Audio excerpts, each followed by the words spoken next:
ಮಾತಾಡು.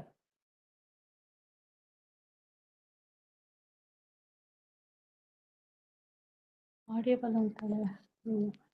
ಅದು ಮಾಡು. ಗುಣವತಿ, you are not audible. Just once.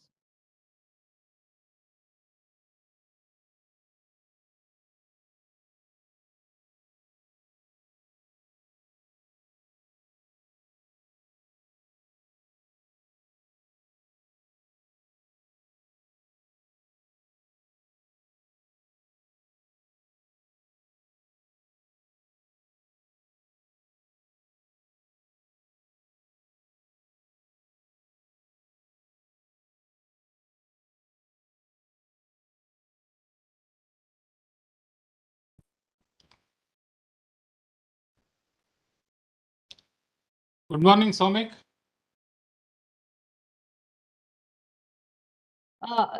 Madam, she is speaking, but we are not. We will start. There is some problem on the other side. We will start the program. It is 9:15 already. I think others will join maybe early, but it's too early here. Okay. Good morning to all of you, and welcome to this program, The Magic of Probability, and the next session is on vision analysis. I'm very happy to say a few words on the speaker today, Somik Raha. As many of you know, at least from BIT, Somik Raha graduated from Bangalore Institute of Technology in the year 1999. And then he did his MS on Management Science and Engineering on Organization Behavior and Strategy from Stanford University, Department of Management Science and Engineering. Later on, he did his PhD program on decision and risk analysis, again from the same institute, Stanford University, Department of Management Science and Engineering.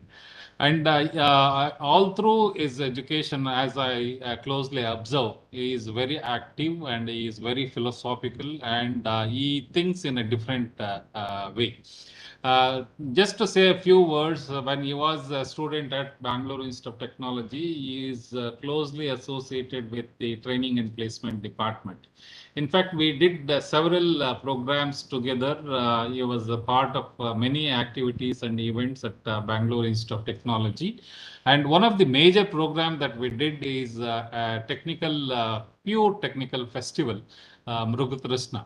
And normally at that point of time, colleges used to conduct cultural fests.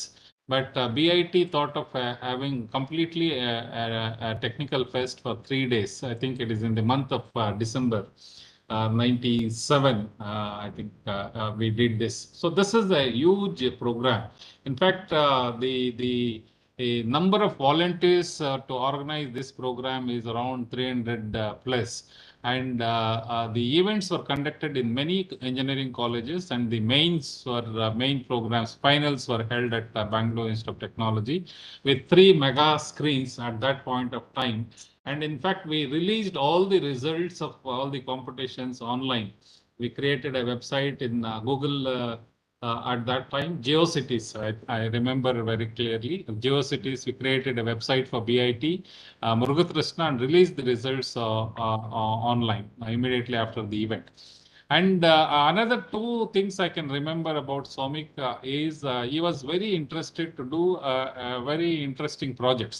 So he wanted to do something. I don't remember exactly what is the title of the topic, but he wanted to do a project which uses computing facilities, and he was finding it difficult to have computing facilities after the working hours. I think we created some computing facilities, and he was able to do 24/7 at the training and placement center. And for that project, I think he participated in a competition at IIT Bombay, and he won first prize. And the project also, I think he did on artificial intelligence and CDAC, if I remember correctly. And So the journey started from there, and he went on to Stanford, and he became very popular in decision analysis and probability and other things. Many of his friends, I think a few of them are there today in this program, Sojan, James, and others. So all of them are very interesting students during that time, and today I am very happy as a faculty and a part of BIT principal that all of them are doing exceedingly well.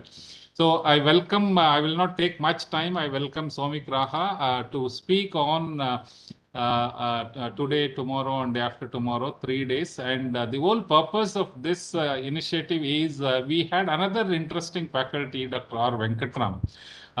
He was faculty at Mechanical Engineering Department, and I was also a student of him. And when we started the training and placement center in the year 94, initial days were not so easy. At that point of time, we are getting a company to a private engineering college is a very tough job. Companies used to visit IITs and IIMs. So at that point of time, getting companies is very difficult. So Dr. Venkataram stood along with us and along with the organizing team of students and faculty. He continuously interacted with the students and gave a lot of confidence to the students so that they feel on par with IIT or any other organization. And from then on, Venkatram, till his last breath, he was associated with BIT and student activities. We did a lot of programs together. So we are very unfortunate. We lost him very early, and on his name, we wanted to do some activity so that the same kind of motivation continues to the student community. So a group of students who are associated closely with Dr. RV, from then we planned some activities. Maybe in the days to come, we'll have some more programs. So to start off, we have started this memorial lecture in his name. And I'm very happy the most active student, Somik Raha, has taken this initiative to talk to our friends and colleagues on two topics today, from today. And in the days to come, maybe other alumni of BIT or very close to Dr. Orvi will also speak on various issues and give exposure to the faculty and students at BIT. Thank you very much, Swamik, and thank you very much, Sojan, also for joining. I don't know who else is there. I welcome all the people who have logged in, and I wish all of you, all the faculty, very happy Teachers' Day, and students, please interact with Somik. He is an excellent person, and very happy he has accepted to spare his precious time. He has just come into India, and 3 days he is sparing for BIT and the student and faculty community. Thank you very much, Somik, and I welcome you. And please take on this session, and let us look forward for a very fruitful interaction in the next 3 days. Thank you very much. Thank you, sir. Thank you so much. Before I get started, Rupa madam, Gunavati madam, I just saw my polls disappeared from this. I don't know if there's something you can do to turn them back. Oh, wait, I see them now. Never mind, it's all good. So I'm absolutely delighted to be here, and sir gave a very flattering introduction, but the truth is that we really get the start in our lives from our educational institutions, and the little bit of confidence or support that we get from our professors just goes a very, very long way. And we got a tremendous amount of support. And my friend Sojan is also here. So we've really benefited so much in getting that start, getting that support for good research and good work. So this is just a small, very small opportunity to give back. And hopefully this will be the beginning of many more to come from our alums who are all doing very interesting things. So just before I get started, I wanted to say a few things. I hope you can join from your computer. I see a couple of people are joining from mobile phones. This is a very interactive workshop. So you will be doing things on your computer. So it'll be hard for you on your cell phone. Please turn on the video so I can at least see you, and turn on the active speaker video. That way it'll be easy to, in the layouts, you can see, you can adjust that. I also ask that please don't multitask. This is not one of those workshops. You want to be engaged. You don't need to take notes. Notes won't help. This is a thinking workshop. And at any time, you can give me thumbs up, thumbs down emoji, or raise your hand, or use the Q&A panel to ask for questions. And I'm going to request Rupa Madam, Gunavati Madam to pause me if a question comes in. So with that, let me begin. So just a big hello to everyone. And I would love to know where everybody is coming from. So let me see if these polls work. Go ahead and enter this. So it's open. You should see the question. Just enter your city and state.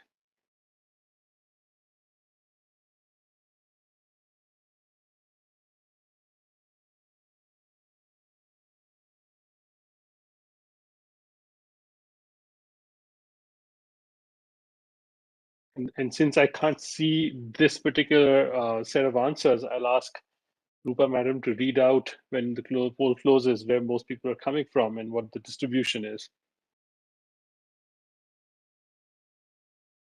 We have 37 people.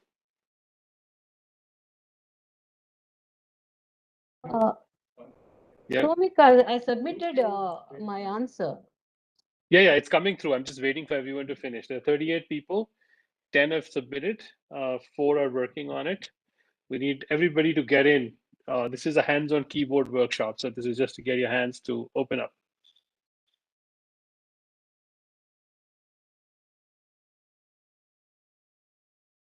"24 people have not started. So those who are in the WebEx call, please open up the poll. 21 people yet to start interacting. Okay, it's down to 20. Let's get it down to 0.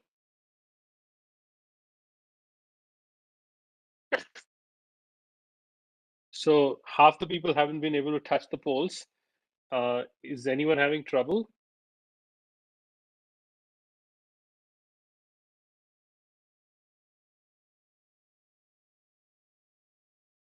Okay, we have about half the people who are able to fill in the polls. Maybe it's because people are on their cell phones.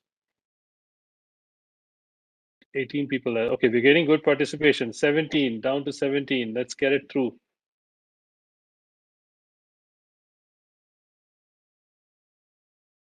Okay, I'm going to close the poll. In another 15 seconds, it'll close. Yeah, all answer visible, Somik? Not yet. It will be in a few download. seconds. Okay, I'm going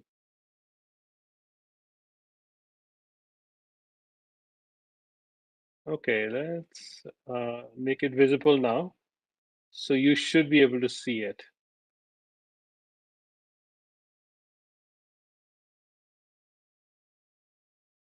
Do you see it, Rupa Madam? I'm not a co-host thing. I'm a participant. Okay. I'm seeing my answer. Sir, Ashwath sir. No problem. Seeing all the answers, sir? Ashwath sir? I see it now. No. I see it at my end. I'm not able to see because I'm also just a participant. I don't yeah. have the right to see all that.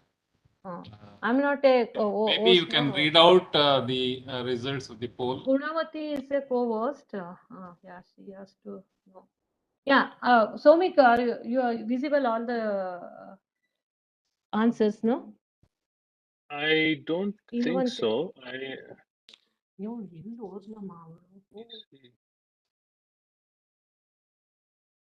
I don't think so. It's okay. Do people not see it? Last time we tested this, everybody saw it.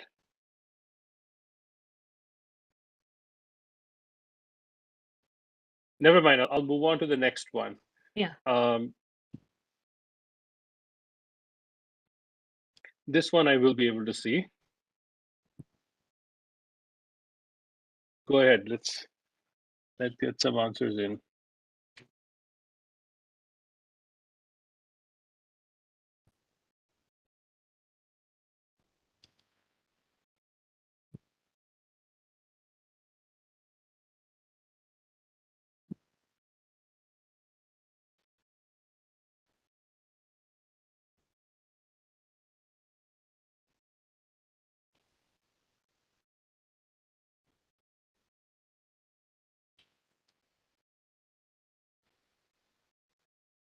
Okay, there we go.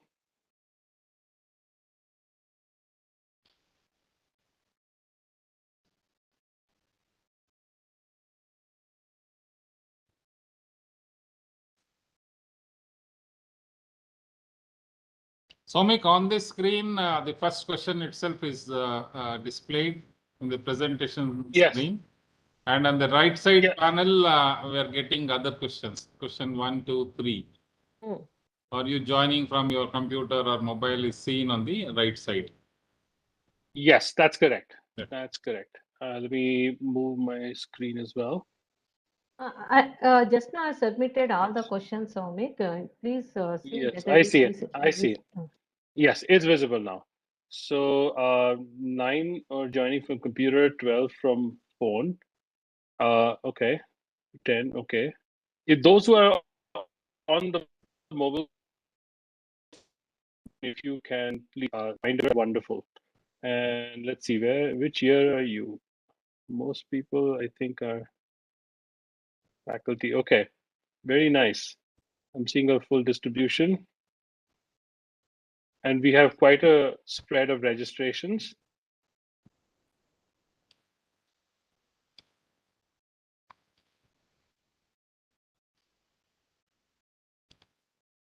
Very nice. So we've got 15 people who haven't touched the polls, but most of you have. So I will keep moving. Thank you.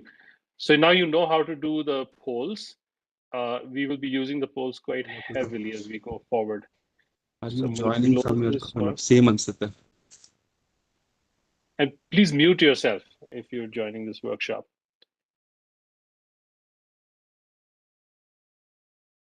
Okay. I'm going to close it in a few seconds.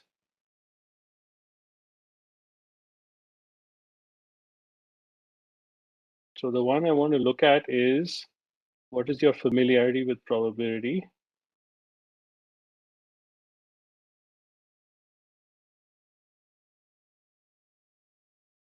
So I see very basic. I do see 40% say deep expertise.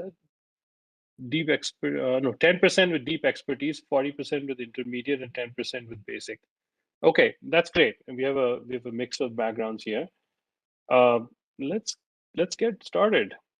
So I want to start with this this quote from a book that I really love. It's by Richard Feynman, who's a very famous physicist, and he got the Nobel Prize in physics as well. And he wrote this book called The Meaning of It All. And I'm going to quote a few passages from this. He writes, "It is necessary and true that all of the things we say in science, all of the conclusions are uncertain because they are only conclusions. They are guesses as to what is going to happen, and you cannot know what will happen because you have not made the most complete experiments. Scientists, therefore, are used to dealing with doubt and uncertainty. All scientific knowledge is uncertain. This experience with doubt and uncertainty is important. I believe that it is of very great value and one that extends beyond the sciences. I believe that to solve any problem that has never been solved before, you have to leave the door to the unknown ajar. You have to permit the possibility that you do not have it exactly right. Otherwise, if you have made up your mind already, you might not solve it. When the scientist tells you they do not know the answer, they are ignorant people. When they tell you they have a hunch about how it is going to work, they are uncertain about it.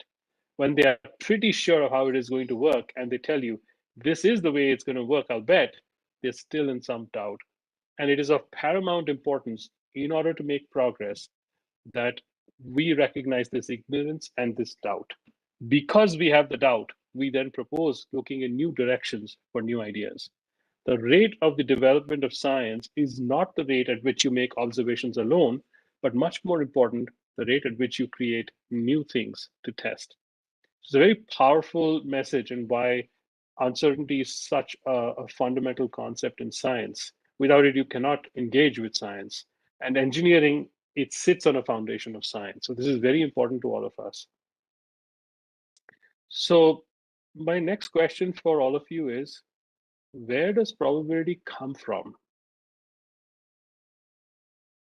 So let me see if I can open up a poll.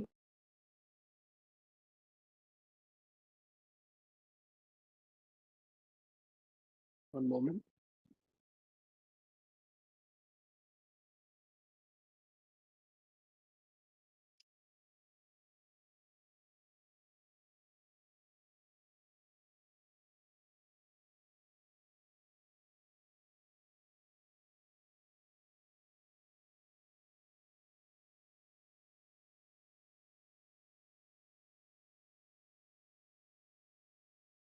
Oh,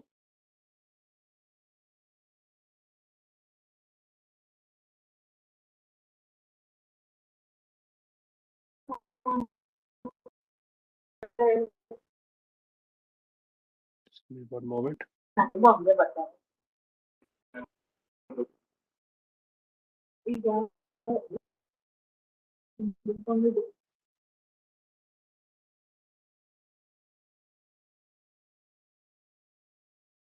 Question is not yet Yeah, upload. I just realized I don't have it just yet. Give me 1 moment. I think I lost one question, but this is an important one. So I'm just going to create it right now.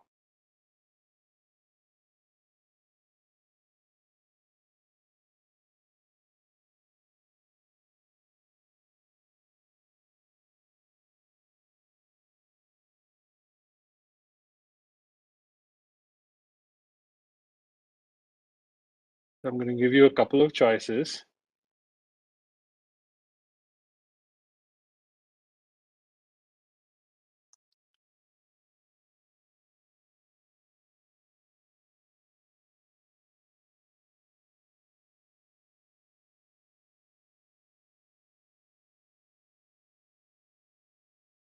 Okay, there we go.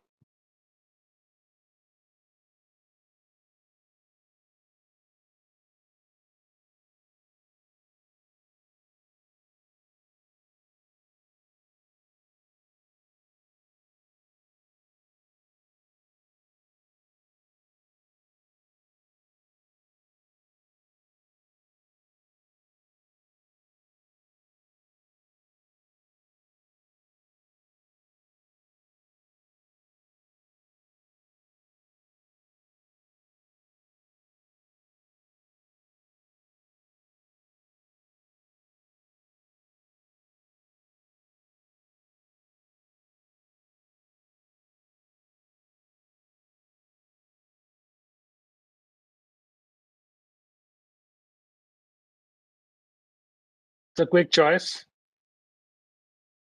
Let's fill this one quickly.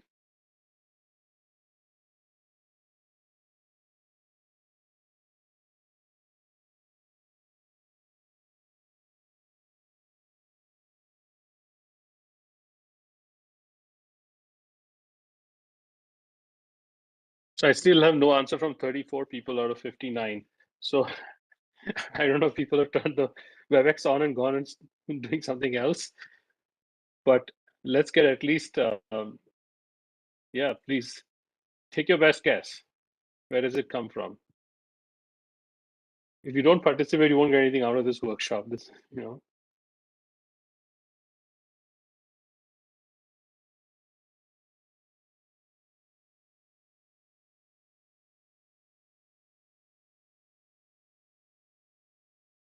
Okay, we've got a little more than 50% participation. So what y'all are saying is, okay, people are still saying things.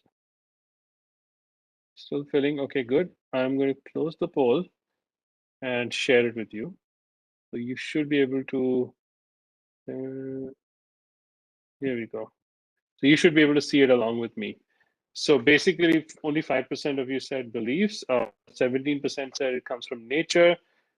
22% said experiments. That's the largest number. And 10% said it comes from a fair coin, and 45% didn't respond. Okay, so we'll keep going. So I'm going to play a little thought experiment here. Okay, so here, let's this is a 10 rupee coin, and it's got a heads and a tails. Okay, so you can see if I flip it, it's got two sides to it. And I'm going to play a little thought experiment where I will need two volunteers. So here I have this same coin. It's got the heads and the tails. And I'm going to toss the coin and I'm going to cover it. Okay, so I've already done the coin toss and I covered it with a cup so no one can see it. Now I'm going to ask my friend Sojan, who's on the call. Hey, Sojan, what's your probability of heads? Go ahead and unmute and tell me. What probability are you going to place? 50%. I thought Sojan might say that. So he said 50%. Now I'm going to call on somebody else on the call. Prabha, you're one of the participants. Prabha, madam, would you please unmute and tell us what is your probability of heads?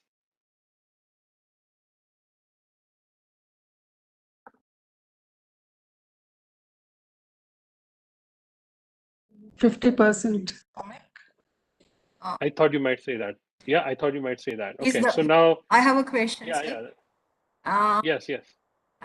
Being a maths teacher, I'd like to know whether the coin is fair. Because let's call We'll talk. Yes, yes, that's a good question. See, here's the thing you don't know. That's a good question. So hold on to I that. don't That's a see very good that. question. I don't see it's a fair coin, so that's a question. Okay, so let's hold on to that. Okay. Now, so as you all know, Sojan is my friend. So I'm going to say, hey, Sojan, come here. Take a look. I'm going to show you how the coin landed. Okay. So now Sojan knows how the coin landed, but Prabha madam here cannot see the outcome. So now I'm going to ask Sojan. Sojan, what's your probability of heads now that you've seen the answer? What will you say? Well, it's not a probability anymore. It's a, you know, Well, I'm asking you to place a probability. What will you put? well, it depends on what I see. Let's say you saw heads. Okay, then it's 100. Right. So I thought you might say that. So there it is, 100%. Meanwhile, Prabha madam hasn't seen any of this. So I'm going to ask her, what is your probability of heads? What would you say, madam?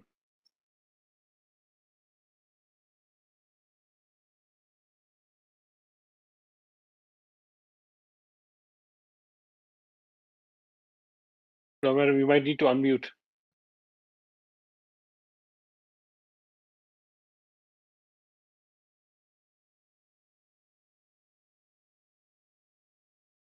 Oh, Prabha madam, are you still there?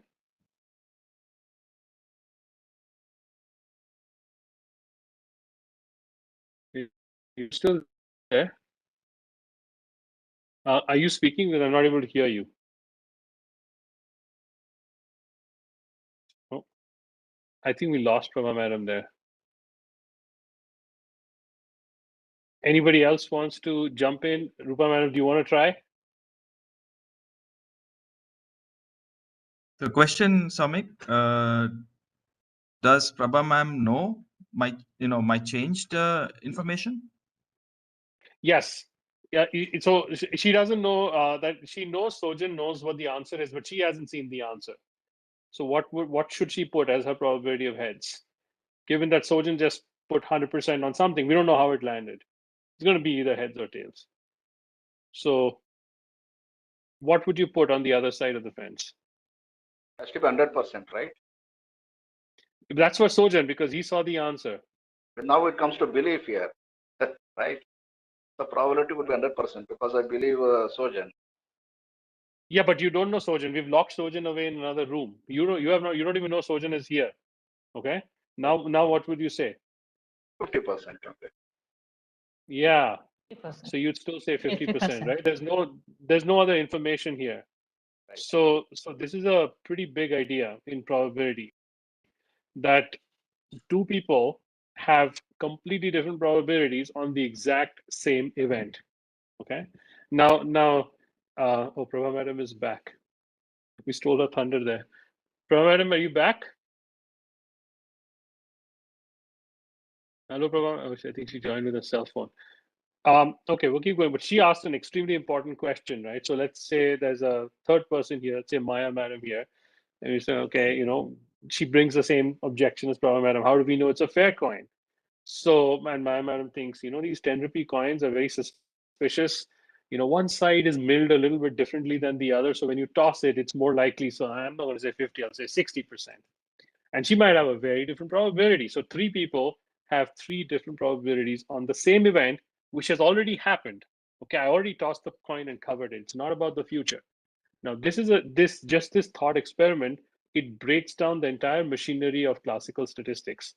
And the only way you can move forward is with probability theory, because in classical statistics, it's all about data. Here, there is, this is not data. This already happened, and you don't know. So this is a big question. How can 2 people have different probabilities for the same event? And in fact, even 3 people, to Prabha Madam's point, it may not be quote unquote a fair coin. A fair coin only exists in the math teacher's class, doesn't exist in the world out there. So I want to give people 5 minutes to just dialogue on what just happened here, and then we'll come back. So let me see if I can do a quick breakout session. And I'm going to have 3 people. Maybe I'll do 3 people per room. And let's have a quick chat, talk about what just happened here. Okay. Oh, can I do?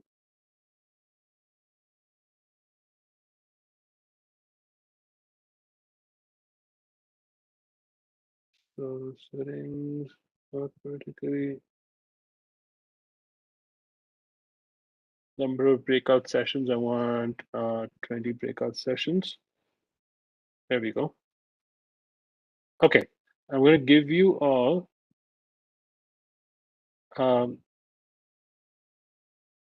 maybe 3 minutes or so.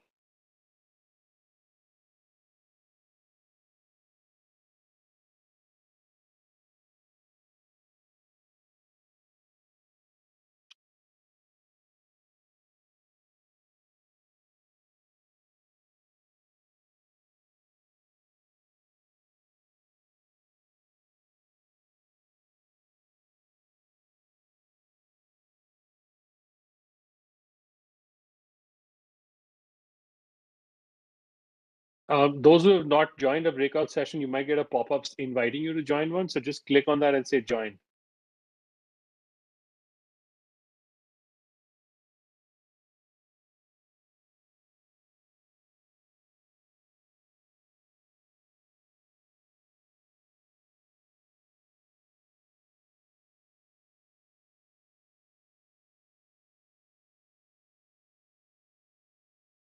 Those of you who are still in this room, you shouldn't be. You should be in one of the breakout sessions. Can you join? There's a prompt there to join a breakout session.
Okay, we are back.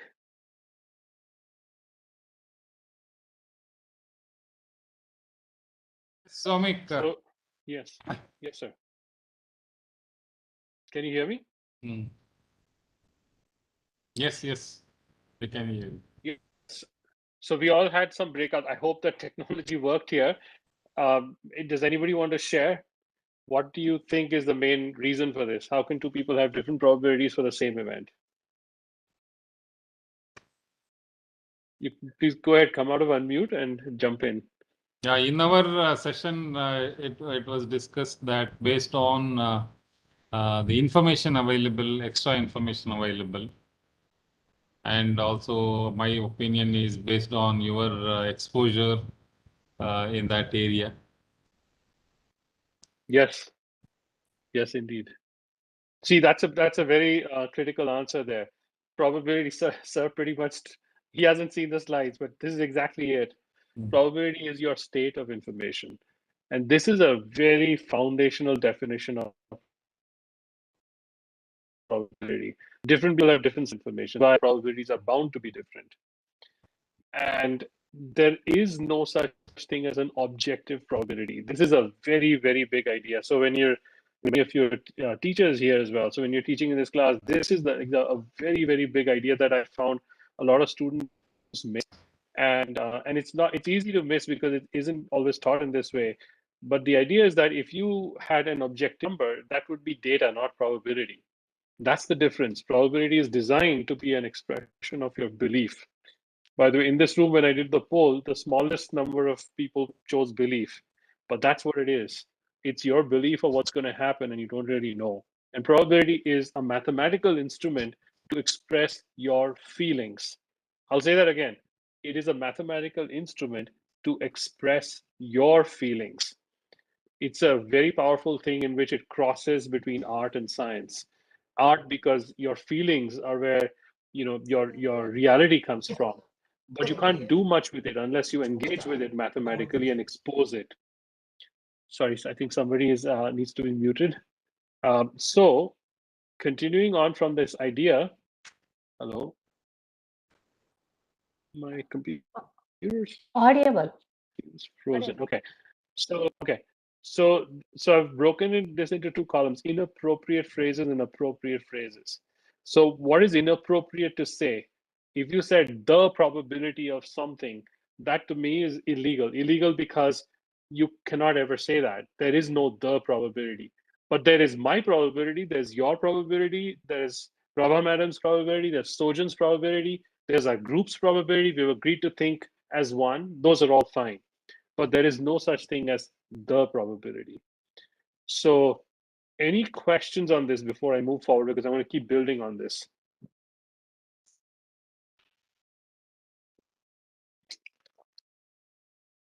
What questions do you have? You can put it in the Q&A if you like. Let me see. No Q&A questions are coming in. I'm going to give it 30 seconds more. Is this if you're not finding it controversial, that's wonderful. But if you are, this is your chance to ask. Anyone?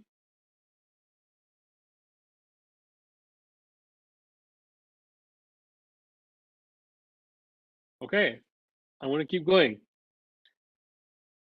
The next big idea is you can only place a probability on clear distinctions. Which means if you said, hey, what's the probability of my food tasting great? And I was like, okay, well, wait a second. I don't know what that means. Food tasting great it depends on who's eating it and how how do you define this? How if you and I can't agree on what that means, how can I talk about probability on an unclear distinction? So we have this concept called the clarity test.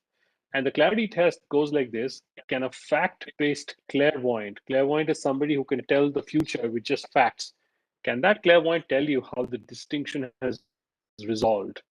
So if you ask the clairvoyant, hey, will this food that's being cooked right now in my kitchen, will it taste great? Oh, no, I don't know what that means. But if you ask them, will it rain tomorrow? Well, maybe that's a question clairvoyant can answer. So I see a question from Manjula Madam. You have to agree on probability number to further study. Manjula, can you come out of mute and ask your question? I'm not sure I understand. That my probability, your probability is, it's correct. But at the same time, Yeah. there must be some agreement so that you continue with the study or investigation, whatever. So that's what I meant. So what are you trying to do? What is the decision at hand? Is like it can't, yeah. When you when you are into a study, when we are into a study, there must be some agreement that this probability, there's always there's no definiteness as such. Certainty is not there, but still we have to agree on that probability number. So you have those criterias. So are you and what is the context? Are you talking about a research study? Generally, Or in a general. so generally, okay, so if two people are talking about a probability, the goal is not to agree, the goal is to discover gaps of information.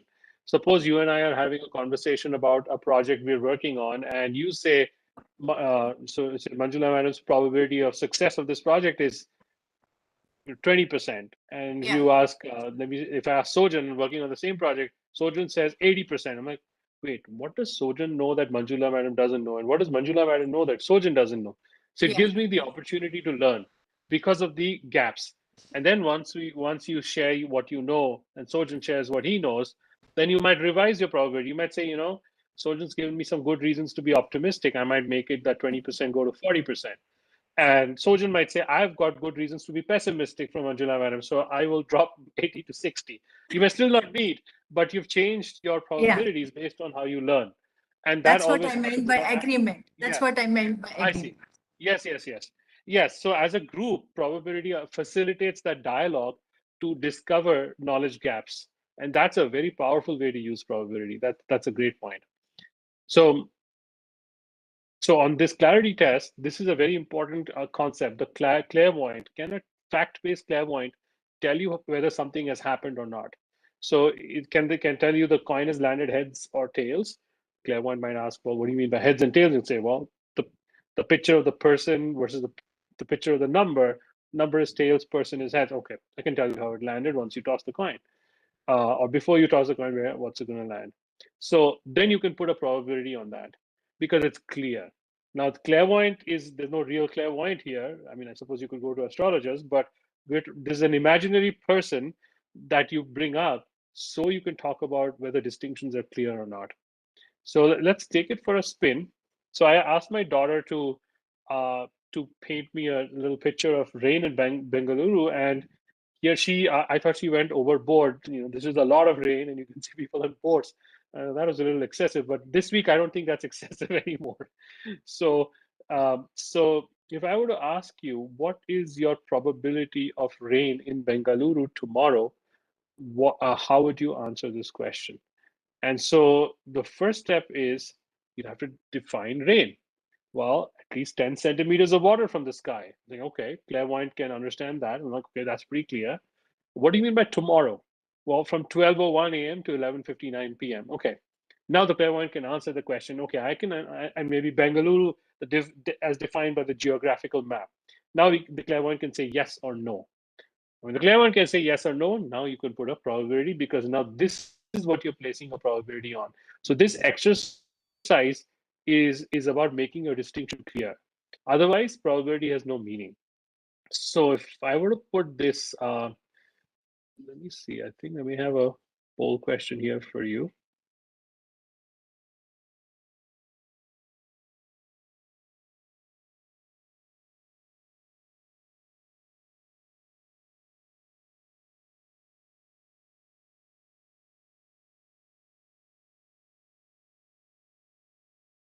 Okay, let's take this question.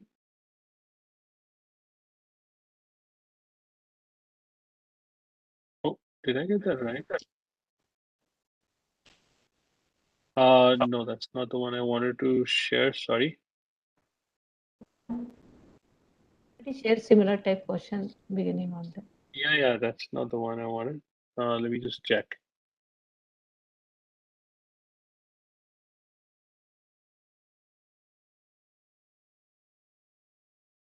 Sorry, my computer has become really slow on WebEx, which does happen with a very large meeting. Give me one moment. I'm going to just check real quick.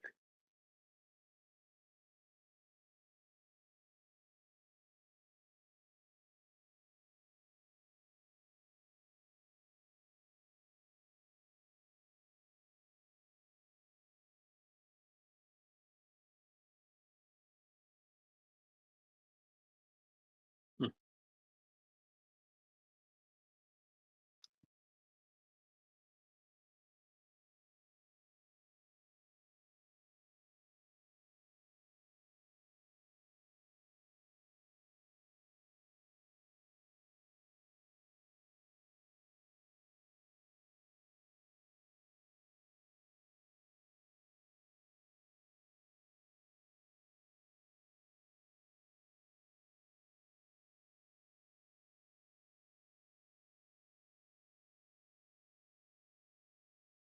Sorry, I'm just apologize.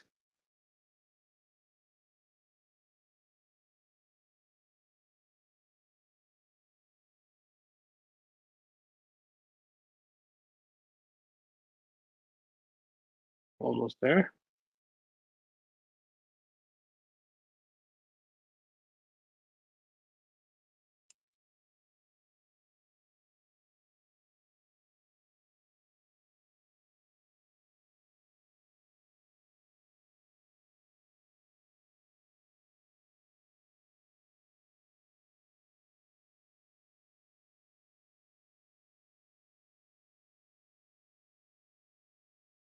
Okay, I got this.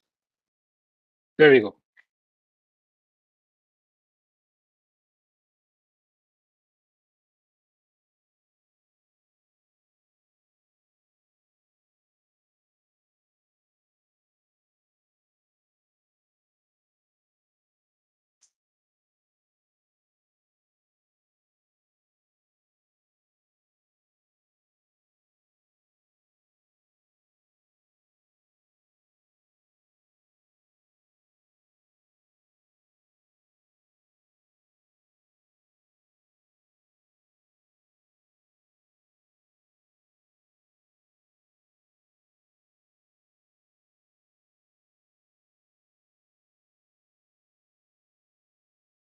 Oh,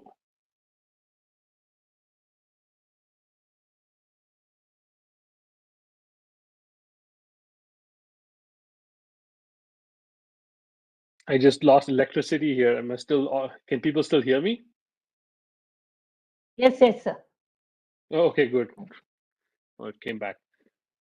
Okay, so I see 23 people are finishing up.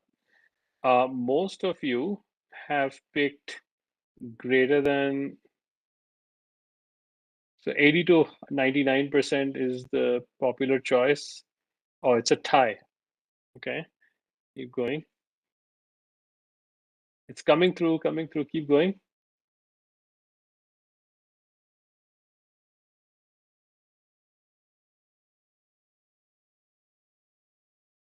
Okay, we're almost at the 50, yeah, we hit the 50% mark.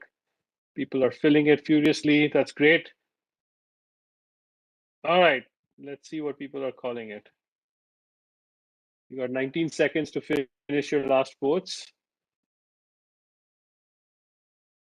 Okay. Finishing up. 5 seconds.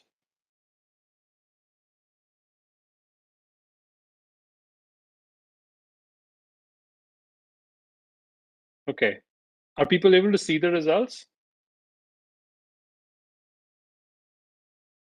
Rupa madam, can you see the results? Yes, sir. Okay, Yes. excellent.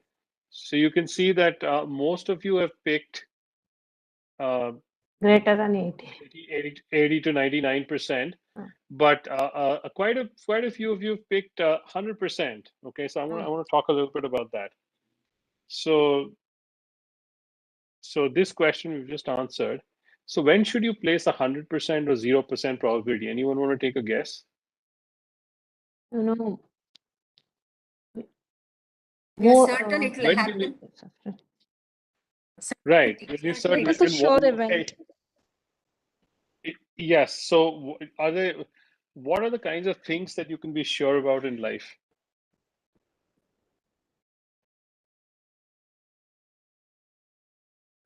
Um, tomorrow sunrise. Tomorrow sunrise. You know, if we get time, we'll talk about tomorrow sunrise as well. That's a good one. So here are two that come up for me.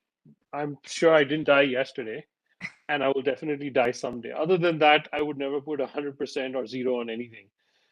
Everything else is like, 99% gives you most of the mileage, but putting 100% means that you're willing to be short if you're wrong. Like that's how sure you want to be. And when you face that question, it's like, well, wait a second, there's nothing I want to be short for if I'm wrong.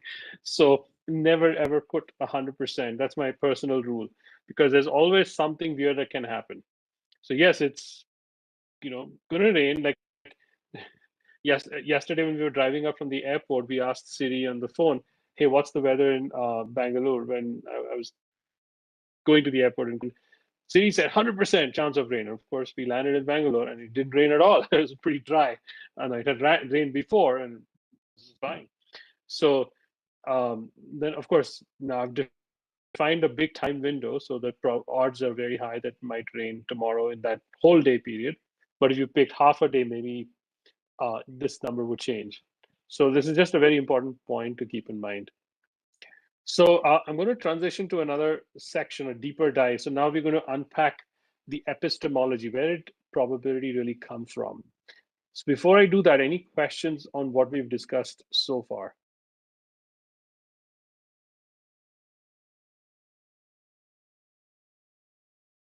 What questions are people holding? Feel free to use the Q&A.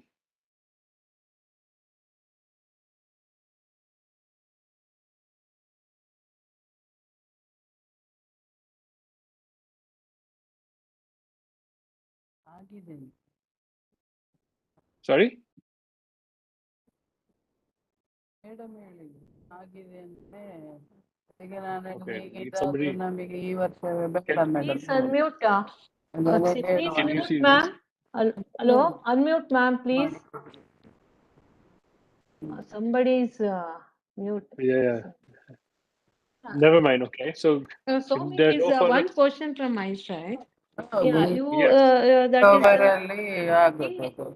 is we are usually are giving a prediction for rain is depending upon not for only previous day. Usually we are taking fast 3 days or 4 days like that.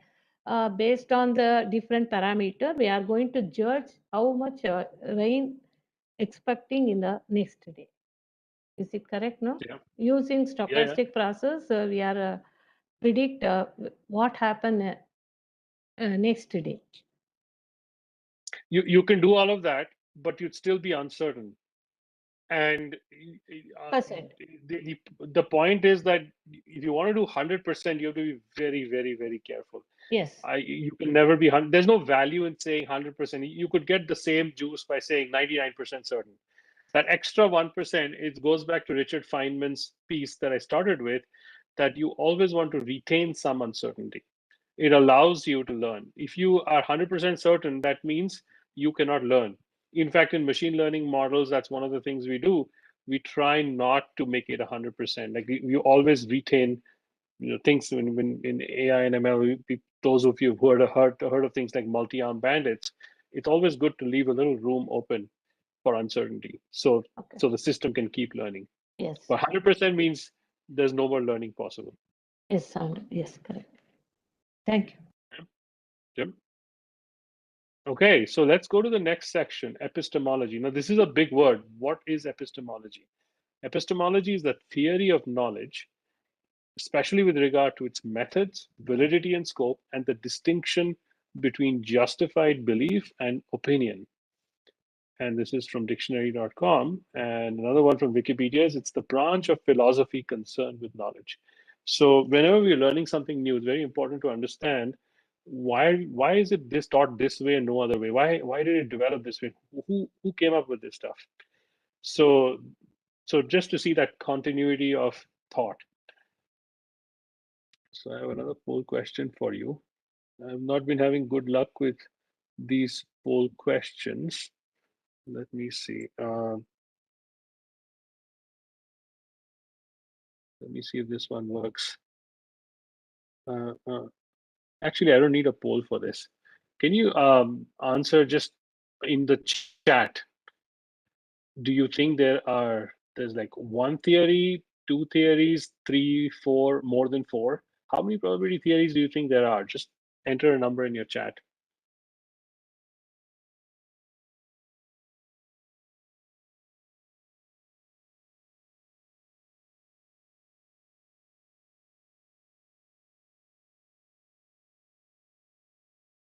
Go ahead, enter in your chat. 1, 2, 3, more than that.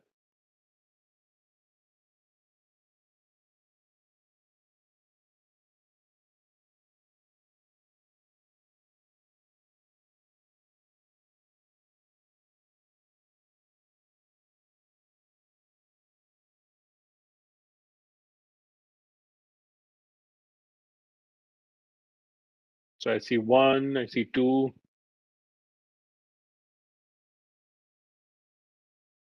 Mostly ones.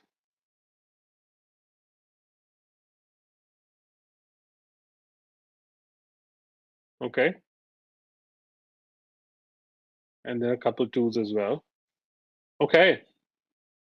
So I want. So as far as I know, there's only one probability theory. I don't know what that second one is. And the probability theory that I know of, it started with Bayes. So Bayes published, actually he didn't publish, he died 2 years before this was published, but he had worked very hard on this essay, and it was called an essay towards solving a problem in the doctrine of chances. When I send my deck, this is linked, so you can actually read the original paper he wrote. And there was another famous statistician, now famous. His name is Richard Price, who was a good friend of Bayes. He published this paper and he read it out to the Royal Society because he was very, out of his friendship for Bayes. And that's when it really took hold and it made quite a splash.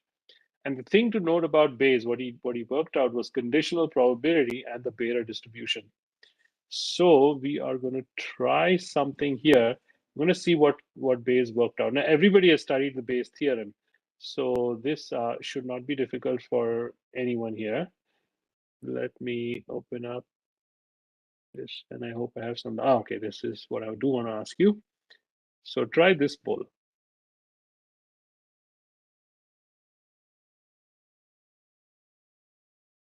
Go ahead. So the first question I'm asking is, lung cancer doctors are telling you, hey, 95% of my patients are smokers. Given this information, what is your probability of an individual having lung cancer, given that this individual is a smoker? So just put whatever comes to your mind on the first question. Okay.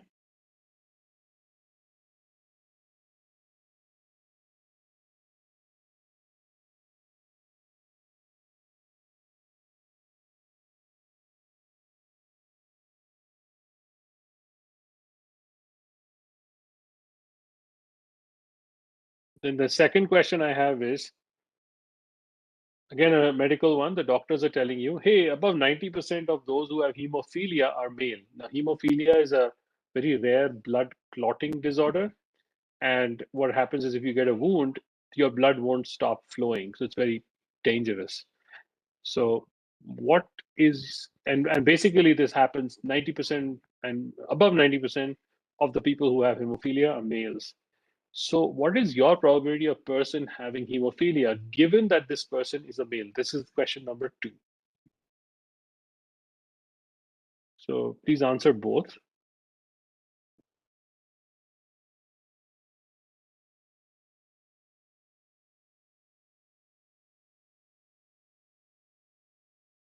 And then the third one is that when we're thankfully coming out of the COVID pandemic, in the early days, the CDC, the Center for Disease Control in the US, they came out with some serologic antibody test guidelines.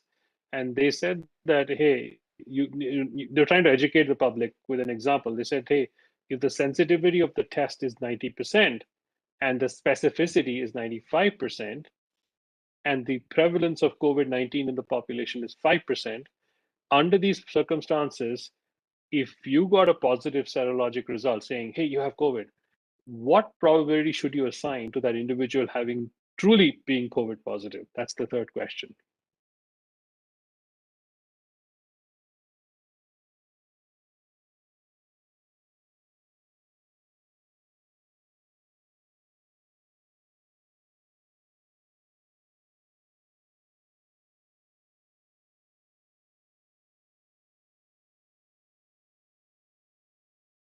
For some reason, okay, I only have given you 2 in the poll here. That's okay. We'll look at this one in a moment.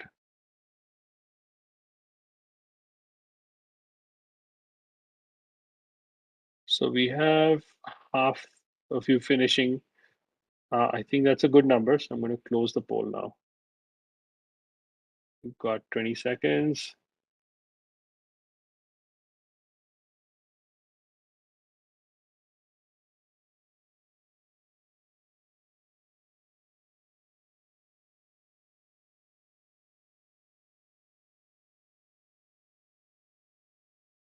And I'll share the results with you now.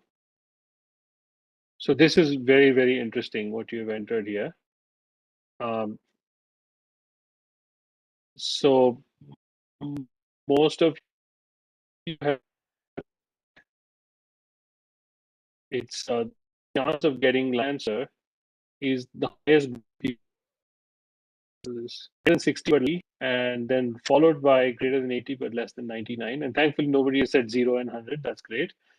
In the second one, you've said the chance of having hemophilia given you are male. Most people have said, again, greater than 80% but less than 99. So very interesting thoughts here. So I want to let me start with the hemophilia example, and we'll get to the smoking one. So in this one, close this polling. Okay, so when I look at the data, what is the population of males and females in India? I see something like this, that there are, it's about 49% versus 50%. And then, wait, is this India? This must be the US, I think. Give me one moment, let me check. India, it should be a lot higher. Yeah, let me, yeah, this is the US. Okay, US, the population is 300 million. So I'm looking at 49% versus 50%. And so the number of hemophiliacs actually, I remember now.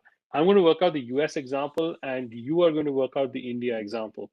So about 30,000 males seem to be reporting hemophilia. And so 30,000 out of 161 million gives you the conditional probability on this side. And on this side, 99% of them are not hemophiliacs. That's pretty, to be expected, because most people don't have hemophilia. And if you're a female, then you have a much smaller incidence rate of hemophilia and much higher chance of not having hemophilia. So what we see on the column on the extreme right is what we call joint probabilities. So we're now taking this probability and multiplying it by this, and that is the probability of both the events happening together. So being a male and a hemophiliac, being a male and not being a hemophiliac, and so on. And once you've drawn it graphically like this, I'm going to take the opposite tree, which is hemophiliac on the left, and then male and female here, because that's the way I want to do the inference. That given you're a hemophiliac in this particular example, what's the chance you're a male? So I'm just going to match it up. So female not hemophiliac is the same as this one. So the two outer ones just flow through, but then the middle ones are flipped. So that's just how the graphics works out. And so if I add these two, I get the probability of being a hemophiliac and not being a hemophiliac. And this makes sense. 99.99% of the population doesn't have hemophilia. It's only 0.01%.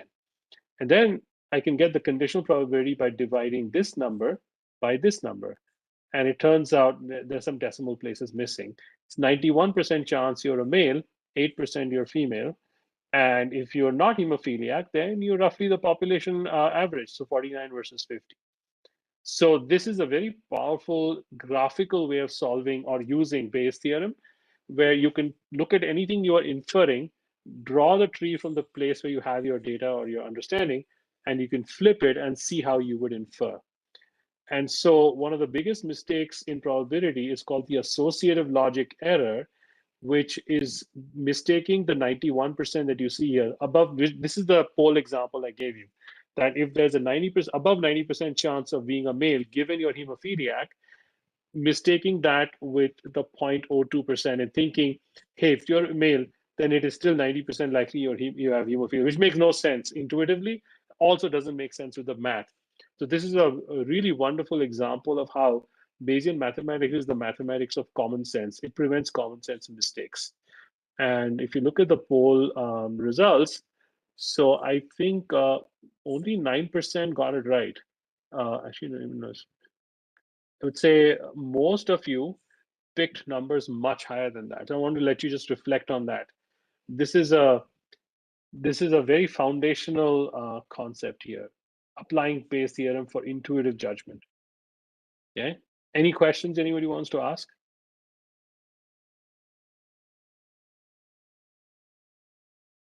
Only 6 people in this audience got this right. I don't know who they are, but 6 out of 30 people, I think, who answered. So 20%.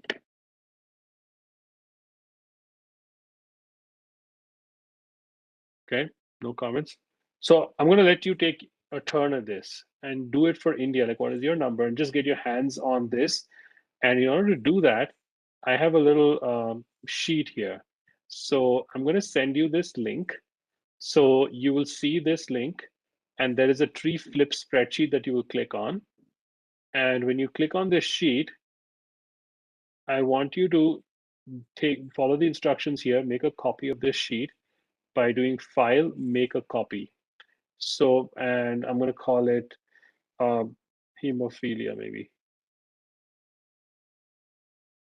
And this will make sure that you have this spreadsheet for yourself. And then you can put in the numbers that you like. So, so here, and I have this case study here. So it'll give you some numbers to put in here. So just drop them in here, and you can change this here. So for instance, the distinction A that you're seeing here, this is hemophilia. This is yeah, I want to do this direction. So hemophilia and male. So this and this is has hemophilia.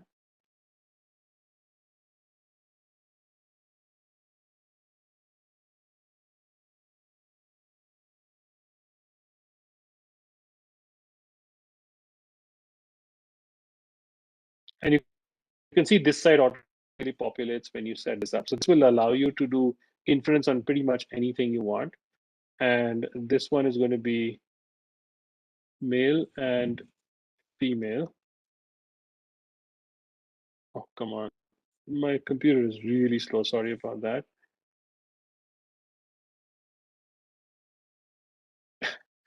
I have a huge lag here for whatever reason.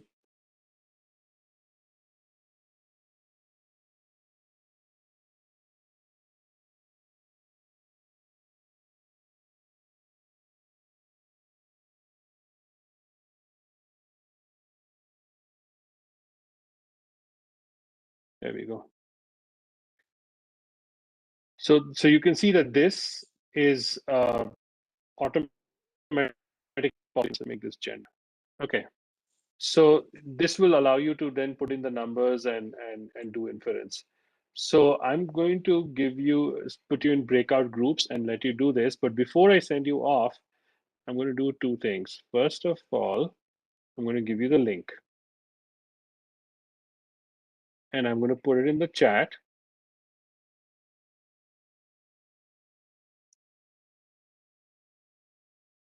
So I put it in the chat. I want everybody to click on this. Then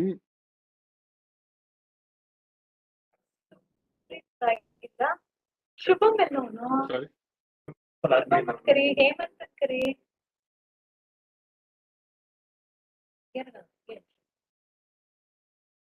ಹುಡುಗಿ ಪುಸ್ತಕ ಕುಂತಳಲ್ಲ I think we have somebody not muting. ಅಲ್ಲೇನೋ ಅವಳು ಪುಸ್ತಕ ಬರೀಲ್ಲ ನಾಲ್ಕು line ಬರ್ಬೇಕು. Can you please fill in the poll? I want you to download, be able to get the Google Docs, get the sheet as well, and save it as, make a copy of it for this exercise. I'll just wait for people to get it. ನೀತಶ್ರೇ ಅದೇನೋ ರಾಹುಲ್ ಚೌಗಲೆ ಅಂತ ಐತೇನ್ರಿ ಒಂದು parent ಬಂದವ್ರೆ. Kind of interesting when people multitask without muting.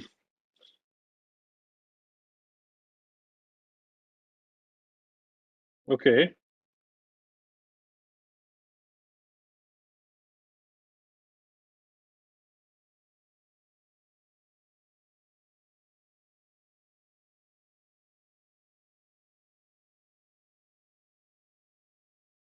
Go ahead and please save it.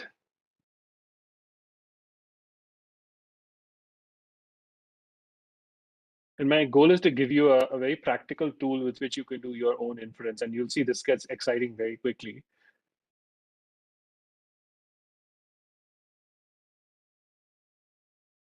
Waiting for some more people to get through it. I see only 12 people have finished all 3 steps. Waiting for some more. Or 10 people. Want you to get to step 3.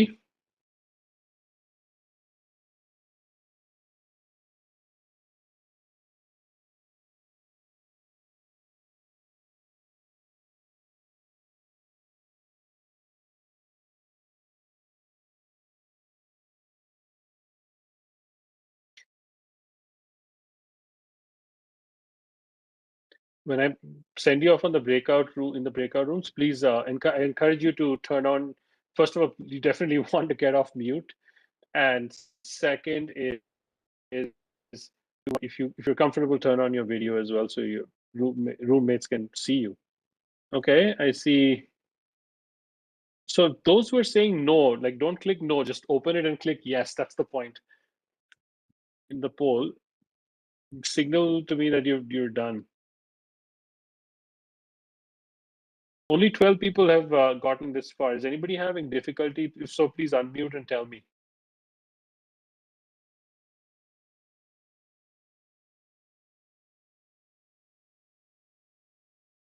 See, only 12 people have gotten to the end.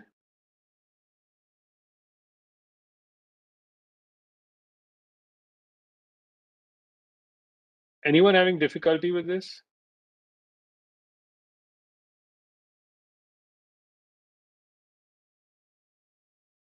Okay, I actually know a lot of people are on their cell phones, so that's a little bit of a challenge.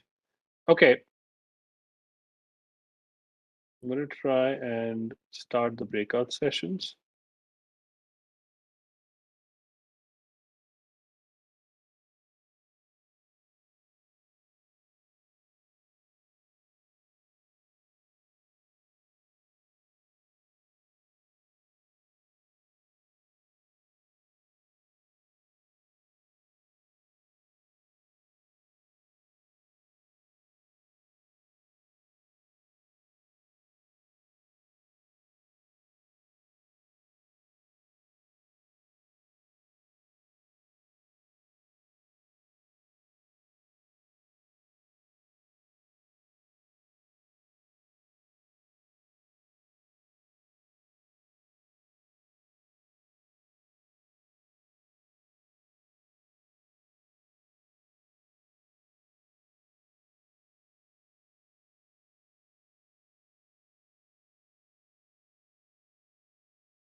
So no one should be in this room, by the way.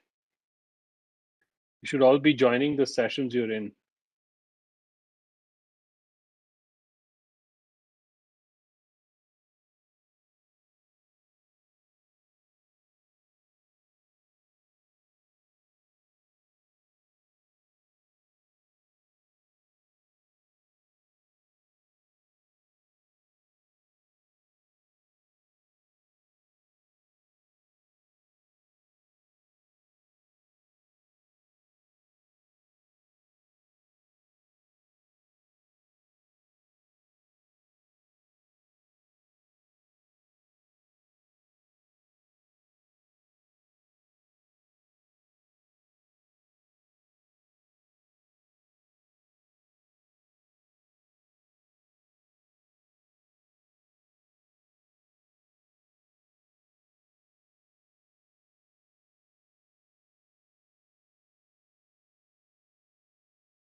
Rupa madam, are you in this room?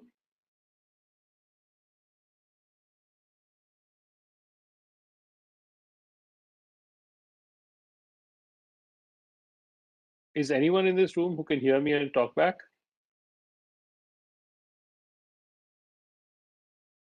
Yes, sir, we are here. I can hear. This is Manjula. So I'm not clear why people are not going into breakout room. Do you see a breakout room option to join? Like everybody's been assigned a room. Let me just end the session here.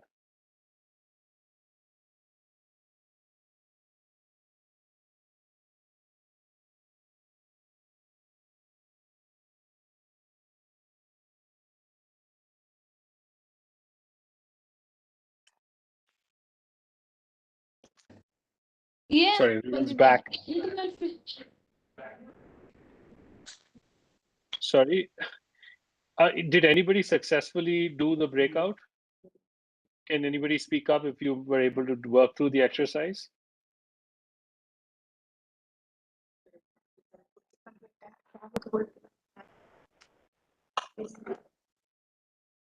Is that Maya, madam? Yes, sir. They did. Sorry. Did you? Who worked through the exercise? Yeah, Who I wants to submitted. speak? You submit. Okay. So did you? Okay, let me just go through this. So the exercise said hemophilia. So according to this research article, there could be 70,000 people with hemophilia in India out of a population of 1 billion. So here I'm going to go to this one. And so in India, that's 70,000 out of, did I get that right? 70,000 divided by 1, 2, 3, 1, 2, 3, 1, 2, 3. Can't even see these. Okay, so I believe I can see some more decimals, something like this. Okay, and this is showing 100% because there's so many zeros there.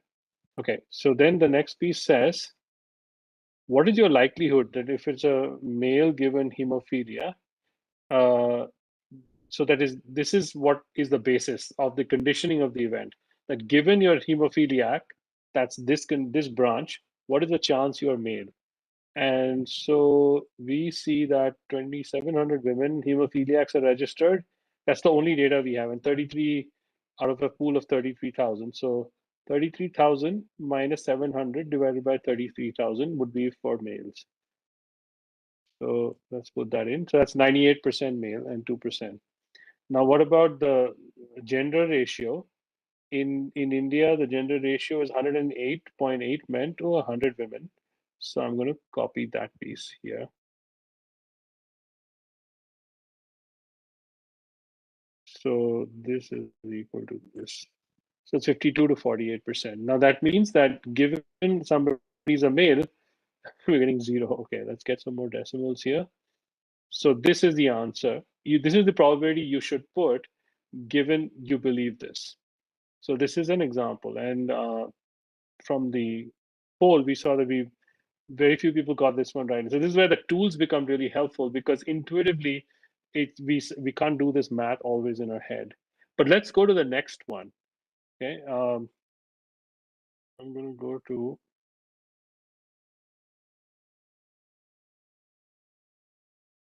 the smoker one. Okay, I have another link to send you guys. So we put it in the chat.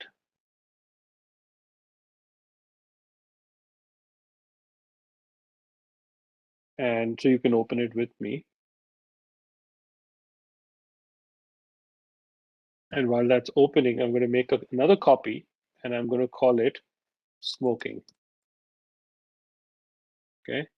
So according to this well-cited report, the age standardized incidence rate of lung cancer in India is 6.9 per 10,000. So this is how many people have lung cancer in India as of this date. I think it was 2012 or something. So I'm going to set my distinction. So what do I know? I can get information on lung cancer prevalence. And then on this side, I'm going to say, is this person a smoker or not? So this is has lung cancer. And you can follow along with me if you're doing this. Doesn't have lung cancer.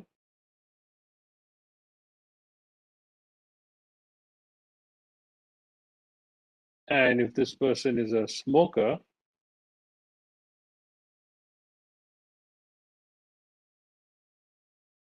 and this one is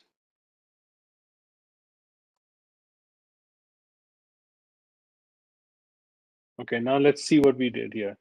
We said for this one, we want to do 6.9 out of 10,000 in the population. So let's get the decimals out. This is how many people actually have lung cancer. Okay. Then we're saying, given that this person has lung cancer, what's the chance they have a smoker? So the smoker non-smoker ratio is 20:1 given lung cancer, according to this research article. So I'm going to take this 20 divided by 21.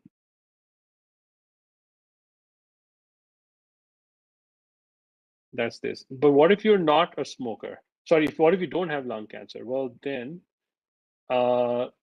then smoker population was 267 million out of 1 billion people.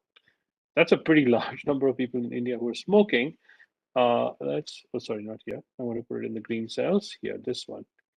Okay, so I've set up my knowledge here on the left. What do I know? I know this is the prevalence of lung cancer, and I'm happy to treat that as a probability. That's the best data I have. And given that this person has lung cancer, 95% chance they have a smoker. This is what the doctors are saying to you. They're looking at this number. On the other side, if you don't have lung cancer, this is the distribution of smoker versus non-smoker. So when you flip it, and Bayes theorem is getting applied, what do we see here? Let's get the decimals out.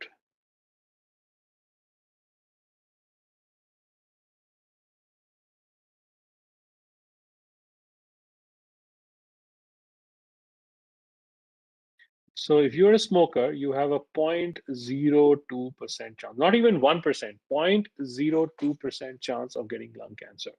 But by the way, it's a lot more than this one. If you're a non-smoker, you have a much lower probability. And we can get an odds ratio here. We can say that how much more likely are you to get lung cancer if you smoke versus don't smoke? Let's not have it as a percentage. Let's just get it as a number. 54 times more likely. So that's pretty high, but it's not 90%. Now let's see what everybody answered here. Okay, and we have even experts in the room. Let's see polls. Where's my polls? Okay, so what did you say? You said, and you can also see this.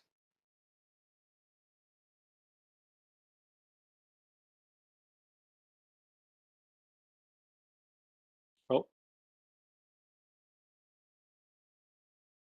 I'm seeing a different poll results here. Sorry, we changed that poll, right? Let me see if I can find the results. So I think most people said it's a very high chance. I think Rupa Madam called it out. Didn't you say 80 to 99% is what people wrote?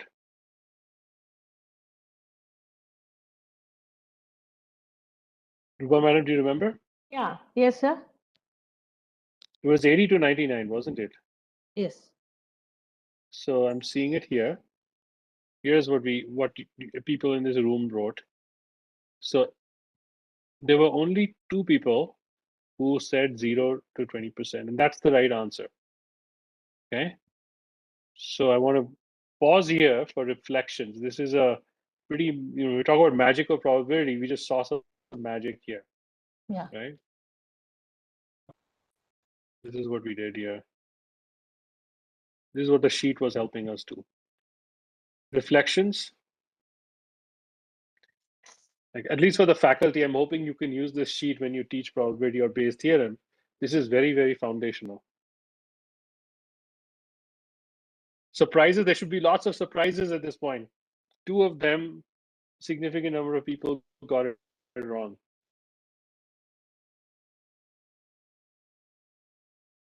Comments? Reflections?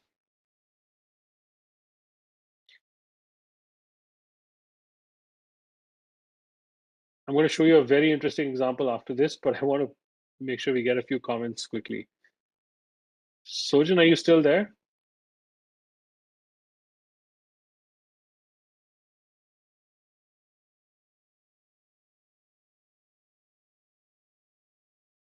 Oh, he may have had to leave.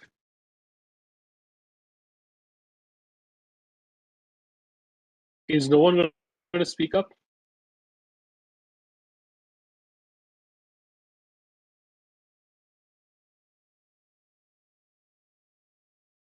What questions, what thoughts do you have?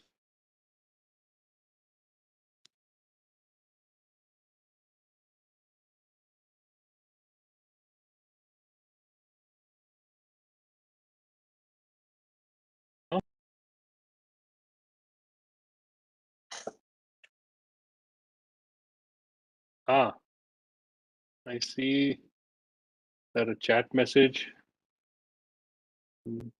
Dr. Vidya, let's see.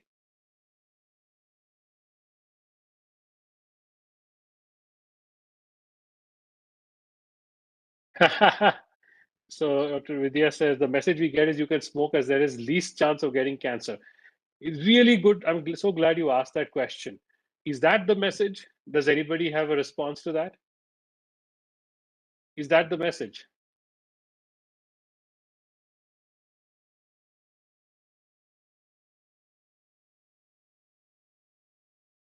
Anybody? Dr. Vidya is asking. This I wanted to pause. I would be terrible if you went away with that message. Is that the message? No, sir. Can you give a counter argument? Yeah, that is depends upon your humidity, your health. You see, whether you are smoking, you get a lung cancer, and without smoking also, it depends upon your health condition. And not only smoke, and also without smoking also, is sitting along with the smoke person, you maybe get effect for your lungs also. Right. So you can't say that this is true, right? So this is very important. So remember this number I just calculated, which is the division of this by this. This is saying that if you were a smoker, you have 54 times more likelihood to get lung cancer than somebody who doesn't smoke. That's a pretty high amount of risk. but it is not 99%. So if you look at the marketing campaigns, they will tell you, oh yeah, smoking, it's like guaranteed. No, it's not guaranteed. If you look at the numbers, they tell you a very different story. And unfortunately, the doctors have not been trained in probability, so they make this mistake. This is called associative logic error. So when you mistake these two, when you think the 90, just because you saw 95% of the people in your clinic were all chain smokers, and you think chain smoking causes lung cancer, that's a mistake of inference. And that's where this group here comes in, where you will see this happening all the time. It's a mistake. It's called associative logic error. Okay. Now, notice that I've also put in some more distinctions here. So, with Dr. Vidya, really thank you for asking that question. I've also put in some more distinctions here, and those distinctions are also very important. So, this here, what you are starting with, what you know, is called your prior probability.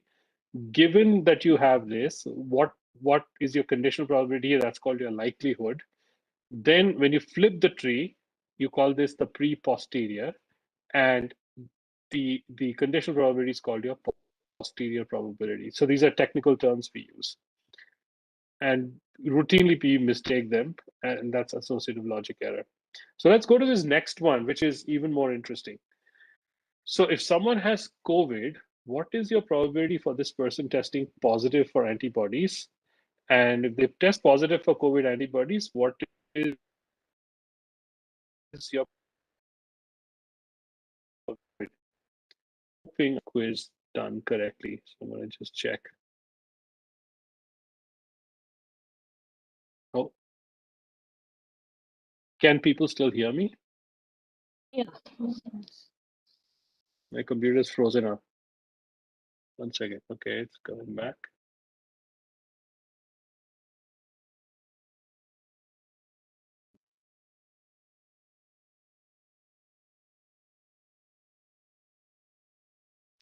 Stop sharing. Okay, here we go.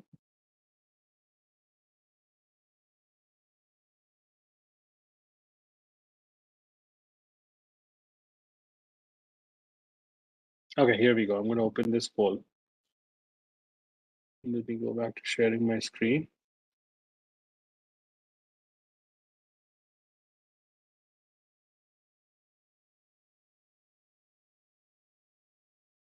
So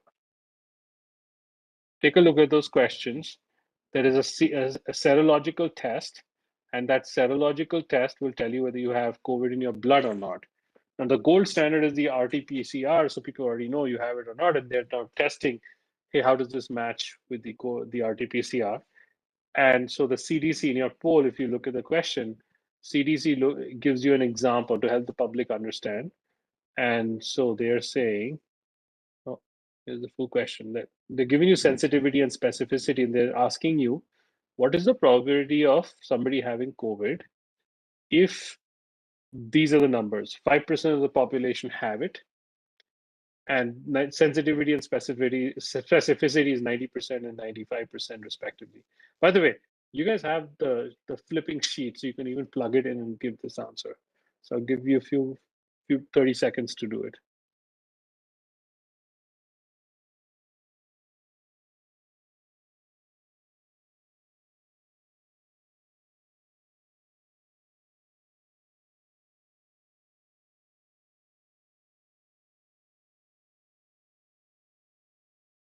I see only 12 people have finished so far.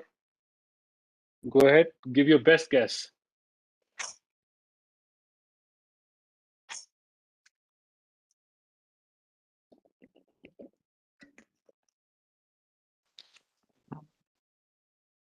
Verify it 16 and come people back. out of 50. Sorry?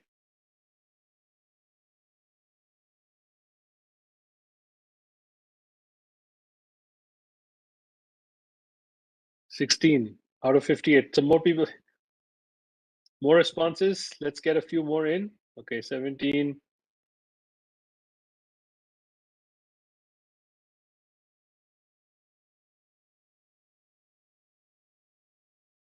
Interesting. Very interesting. 19, some more. I'm waiting for some more. Let's get it above the 30 mark. I know there are at least 30 people. Don't be afraid. Put it in. If you don't engage, you don't learn.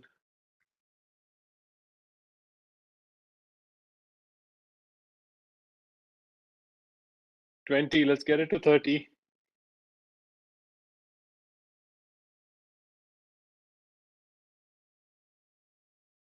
All the quiet people go on. 21. 9 more. I'm going to wait. 9 more responses needed. People are there. We have 59 people in this room.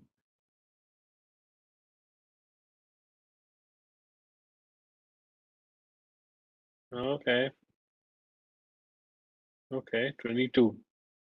I guess that's the most who are active. 23. Okay. Let's do it. Let's get this group going. 24. 6 more out of 15. 24 out of 59. 6 more. Okay. In progress. One person's in progress. 25.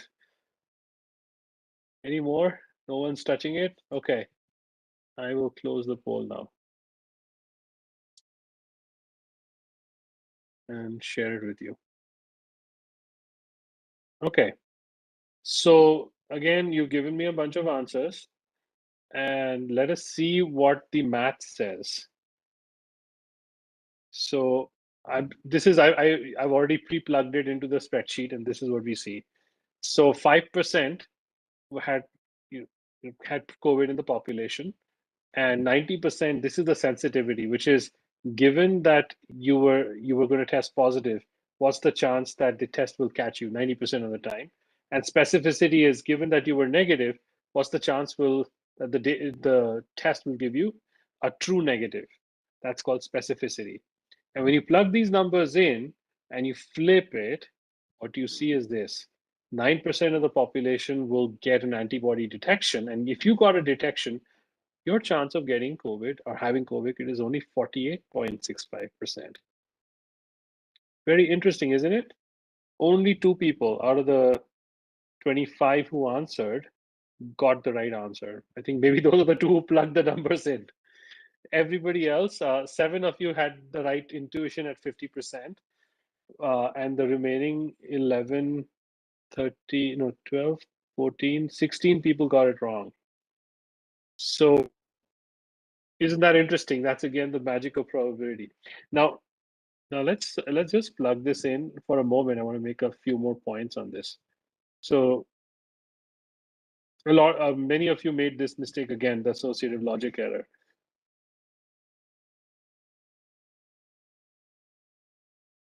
So suppose this was COVID, right? So let's say this is COVID positive,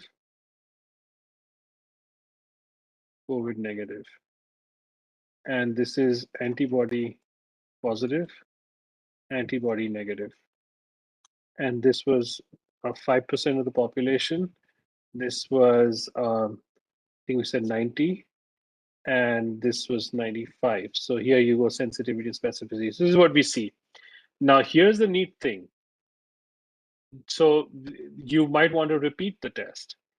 Why would you repeat the test? So given that you started off with this prior and this is your new posterior, given that you got a positive result, is not 5% anymore. It's 48 point whatever this percentage is. So let me plug that in and see what happens. And now you did a second test, and that second test came positive. Now you should give a 94% chance that you truly have COVID. And if it came negative, then there's a 9% chance you have COVID. And this is exactly how you should reason. This is the magic of probability. It just matches common sense. So let me pause here and invite reflections. You're seeing some pretty remarkable things happening where we are using probability for inference in the world around us. Well, how do you make sense of what I just did? I want you to ask questions if there's anything that's unclear. By the way, I also want to be clear that those of you who are not participating, I don't want you to be under any illusion that you're learning anything here. So I really encourage you to please participate.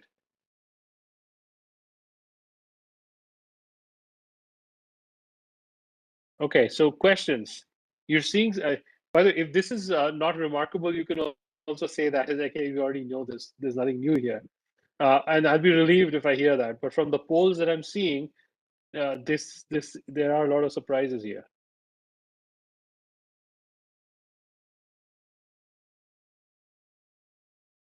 Questions, thoughts. What are we learning here? You can even type in the chat if you don't want to speak up. But I'm going to give you some time to reflect on this.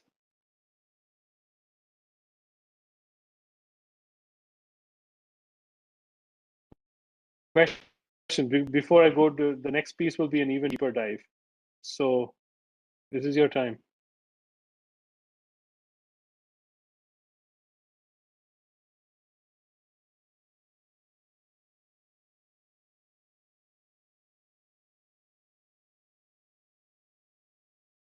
No one?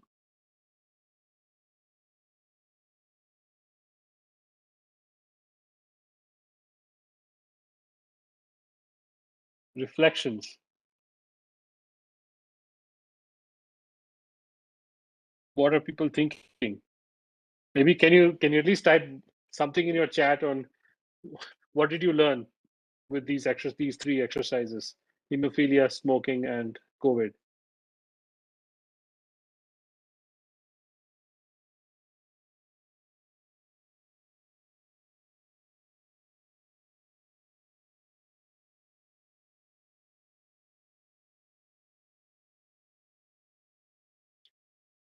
Rupa madam, do you want to jump in, share your thoughts?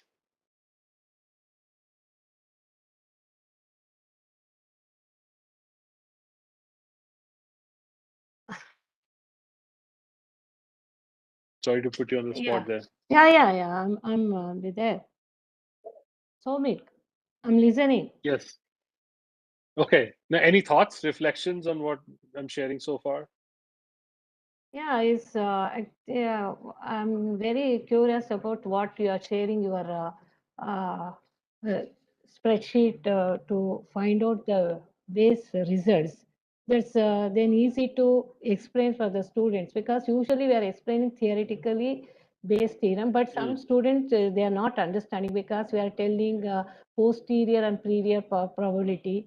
They may be confused. Then suppose I to explain based on what you are sharing your graphical representation, then easy to communicate the students also, they get a very interest for that. And also, yeah, we learn so many things. Then how different way to teach the student to attract the learning probability, because usually students, they feel probability is very confusing and very tough. And then that is what I learned based on 2 hours. I'm expressing myself. Thank you. Thank you, madam. I really appreciate that. Yes, madam, thank you. Analyzing the probability of problems. Yes. Let me share with you, okay, an advanced, let's make this more interesting. So this is a true story now. Okay, so now we saw the COVID example. Let's look at Shruti. Shruti lived in New York City at the height of the pandemic. This is a true story. I've just changed the name. She thought she had COVID and she took the antibody test several months later, but she got a negative antibody test result. So the question is, her doctor says, there is no chance you got COVID. Doctor says, no way. Why is he saying that? So to answer this question, yeah, go ahead. Just a minute. So, somebody, they express their thoughts in the chat box.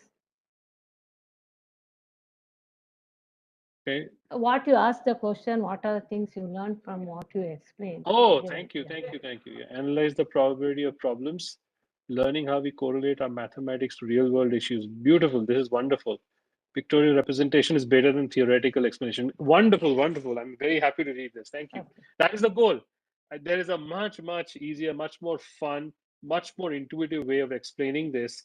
and it makes it real. Like probability is one of the most important tools in decision making, and we'll talk a little bit about that tomorrow as well.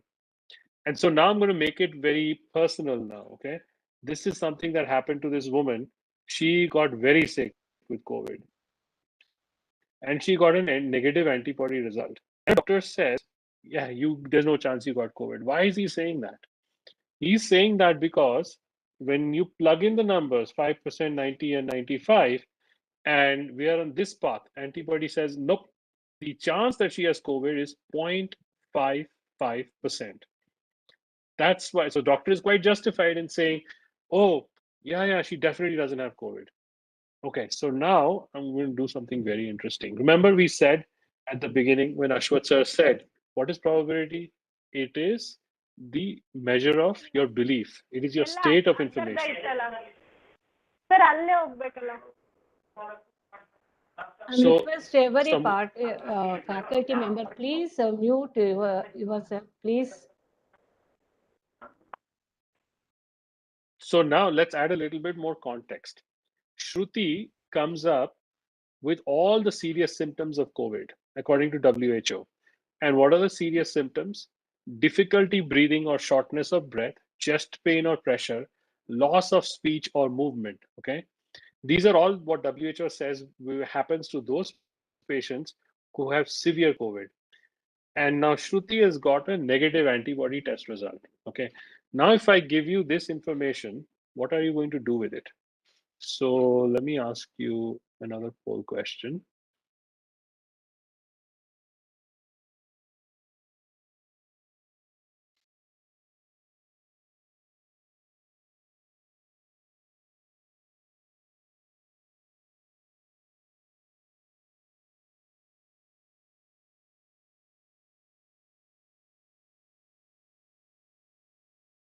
Okay.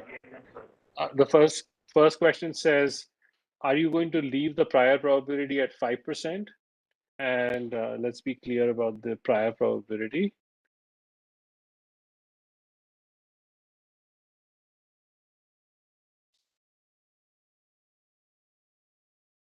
By that, I mean this 5%. Are you going to leave it here? And if you change this, what probability will you find here? So those are the two questions.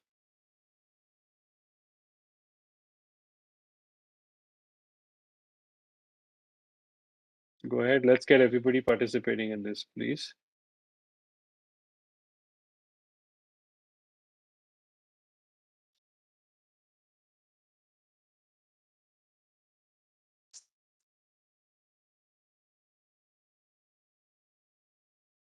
The poll is open. Please answer.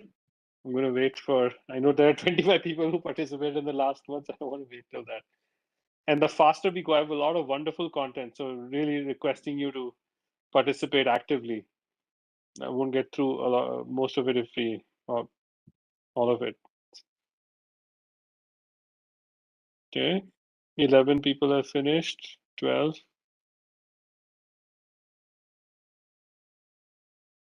14, okay. 15. 2 are working, okay. 4 more. We need 5 more people. Please get active and do the poll.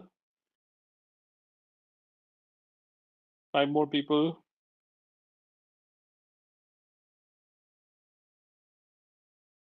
4 more. 4 more people, please start taking the poll.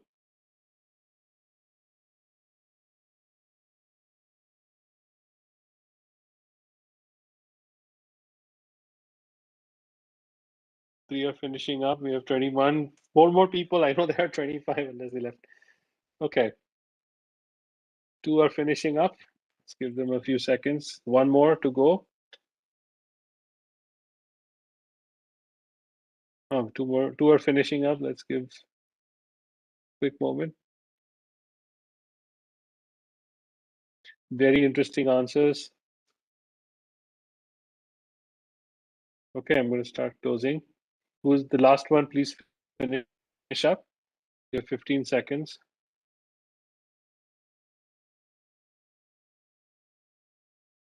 10 seconds. Whoever is finishing up, please complete your answer and submit.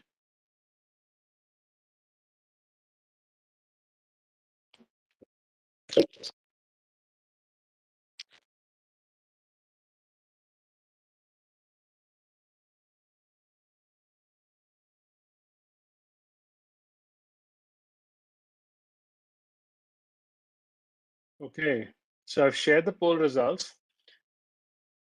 Most of you have said leave it as it is. Don't change it from 5%. And again, consistently you're saying no change from before. So that's an interesting answer that you've given. And let's examine what happens when, let's talk about this. So I asked you this question, do you want this? Do you want to change?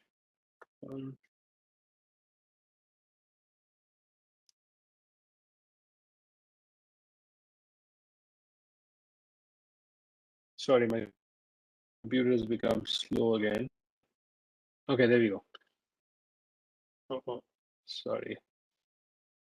Go back. Okay. So most of you said you won't change the prior probability, and I wonder why you said that.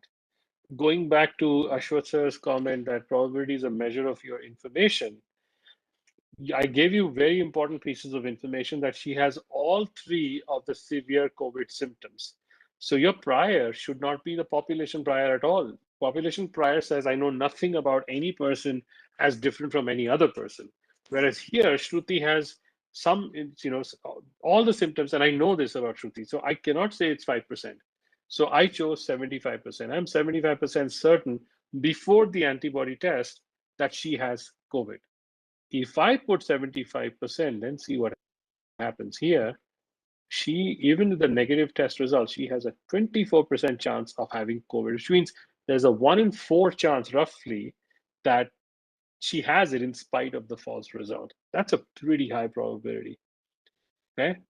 Now let me pause here. Like, this is a pretty big deal. What do you make of this? 24% versus 0.05%.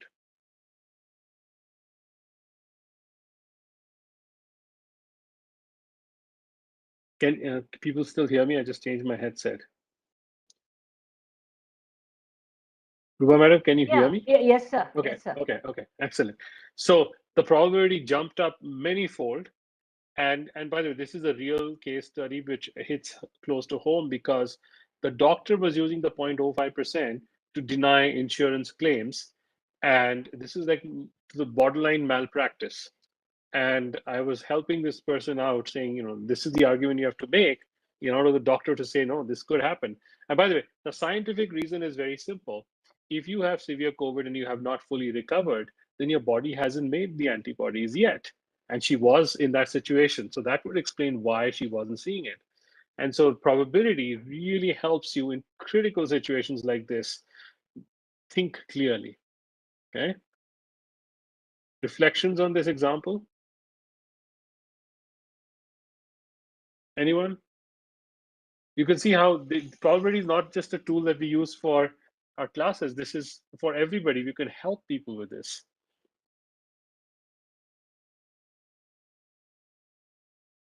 Okay. Then where else can this apply? It can happen in judicial sentencing. It can happen. So judicial sentencing, the example there is in the West, we often see judges who will sentence a marijuana dealer, and they'll say, hey, all the cocaine dealers I saw, they all started with as marijuana dealers. Marijuana is not that serious of a drug. So, but if you're a marijuana dealer, I'm going to assume you will become a cocaine dealer. So I'm going to sentence you as harshly as I would sentence a cocaine dealer. The problem with that is it's an associative logic error. The same as smoking and lung cancer. It's like, yeah, if you put in the probability numbers, you'll find there's a very small chance that a marijuana dealer will graduate to become a cocaine dealer. And it's a mistake the judge is making. And this happens all the time in every society. So if you look at Indian judicial system, I'm sure you will find similar situations where, as a mathematics expert, you can help, you can guide. Hopefully, our future judges will have taken a probability class. So that's one thing. And then second is, you'll often hear people say things like, hey, we're decaying as a society. Look at all the violence. that's getting reported in the newspapers. And what they don't see is if people were having a good time, it's not news. Like if I go have a good meal with a friend, no news. But in that meal, if somebody dies, that is news. News is only the worst information that you can find. So if you look at that, and those are very rare events, if you do the associative logic error fix here and you do the proper inference, you find that no, we are not behaving as a society as the news media would have you believe. That's a common mistake in our human mind because we can't flip the trees automatically. That's why you need the tool, the spreadsheet. But what about machine learning? For those of us who are looking at machine learning, let's go back to the rain example, right? We talked about the probability of rain in Bengaluru tomorrow. Now, let's say a smart engineer has built a rain detector using ML on weather models. What would you like to know from the evaluation of this model in a lab setting? So you can use the exact same tree.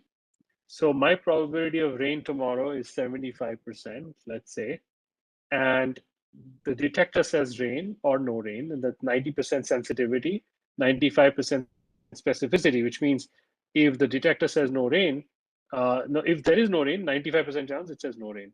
Well, then I get this kind of a inference. Now, what do ML classification model designers report? I want somebody who's done ML to speak up and say, there are two metrics that pretty much everybody reports on. What are they called? I know there are people here who have touched ML classification models. So what do anybody wants to share, chat, or speak up? What are the two metrics they report on?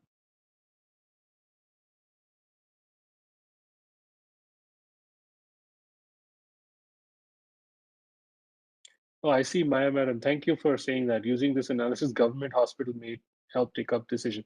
Yes, if you please, helping hospitals is a civic duty for math professors because that's where the biggest mistakes happen in inference. Doctors, unfortunately, in the MBBS program, I don't know. I'm pretty sure they don't have any subject called mathematics. I wish they did. Mathematics, definitely not. Maybe if they have math, definitely not probability. So please take this stuff there. Yes. So ML model, what are the two metrics that they use? Anybody? You know, my understanding is they use precision and recall. And precision and recall looks like this. So recall is how many, if it's truly so, how many times or what fraction do you actually get in the ML model that is correct? And precision is, given that you said it will be something, is it something? So the problem I have with this is it's on two opposite sides of the tree. And I can't do inference if you're giving me these two numbers. I need the information, the metrics to be on the side of the tree. So what we do is, this is like you can't do easy inference with this. So what we do is I ask for true positive rate and false positive rate. You can also call, they have different names of the same thing. True positive rate is also the sensitivity. It is also recall. And true positive meaning this is truly rain when the detector says yes, rain. And false positive is it's not going to rain, and you said it's going to rain. And false positive rate is 1 minus the specificity, which is this one. Specificity is the true negative. Okay, those are distinctions. Because once you get these two, you can take any prior that you have, human prior, and you can judge the efficacy of the ML model. So if the ML model were to say rain, I can then assign the probability to rain. Or if it says no rain, I can assign the probability to rain. So this is an application in machine learning.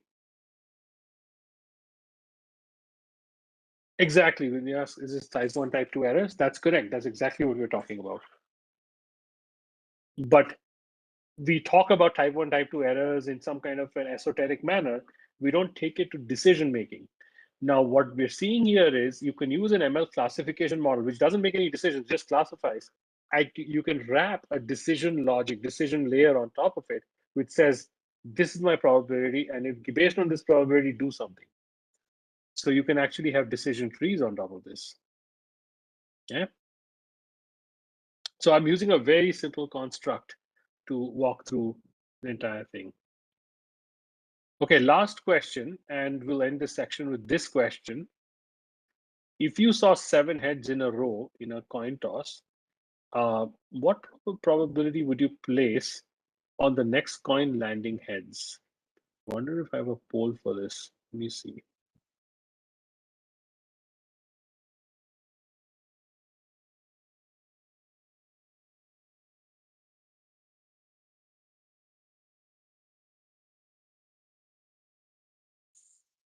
I do.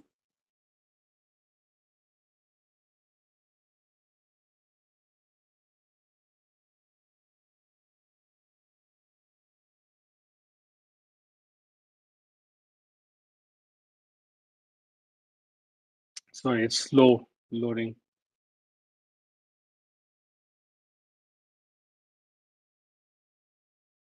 What happened? My God, it's really slow WebEx.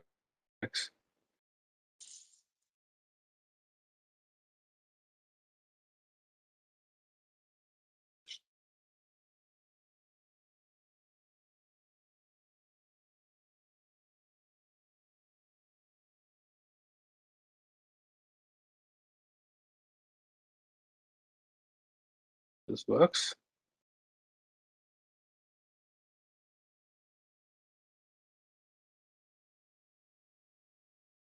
It's not letting me do it. Okay, why don't we just type it in the chat? What probability would you place on the next coin landing heads?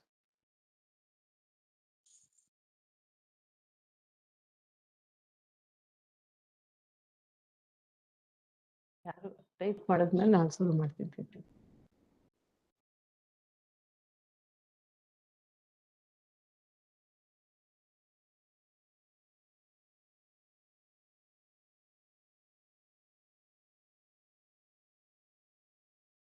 Yeah, 50%. Very good.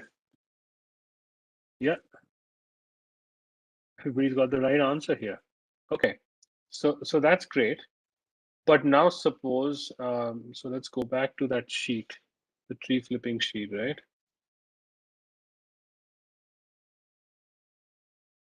So now let's talk about something else. Let's say lung cancer. This is, now there's a very big implicit assumption. Right? Who was it that asked that question? Was it somebody, one of our math professors asked that question, is it a fair coin? So I don't like using the word fair. Nobody knows. Clairvoyant can't answer if anything is fair. But let's say, is it a two-headed coin or not? Or one-headed? So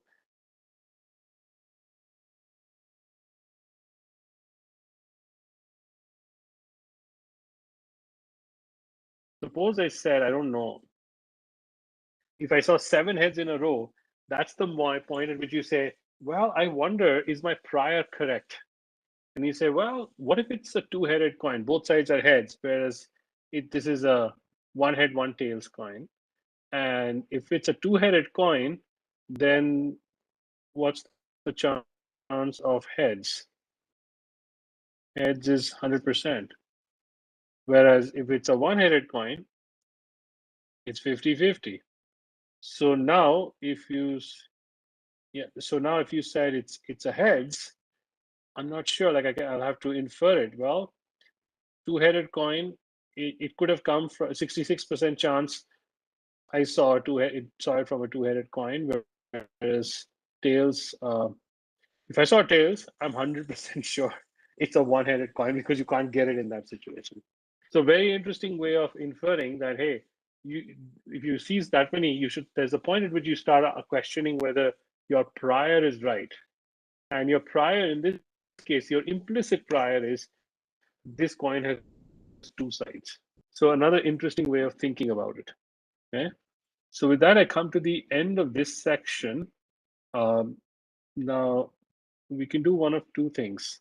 We can either stop for questions, or I can take you to the next section on continuous probability, and I have some really neat tools to do that.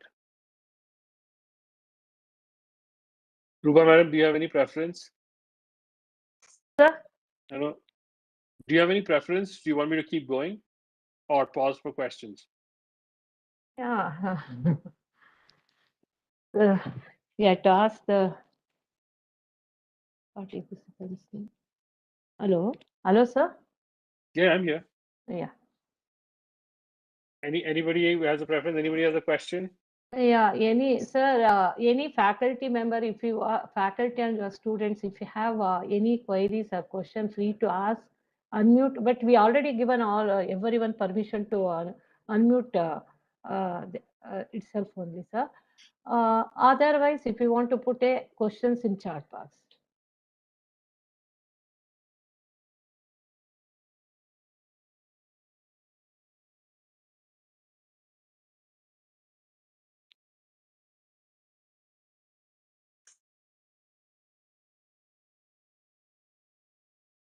Looks like no questions are coming.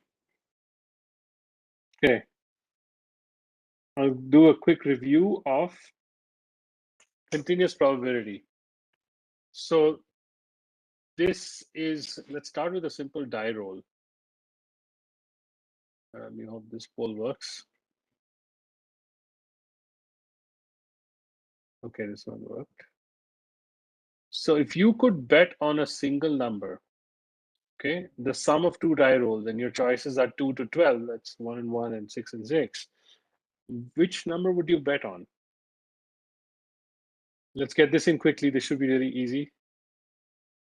We have math teachers here and students who've taken math. So one number, what would you bet on? Let's get this in quickly. Then I'll get to show you some really fun stuff on this.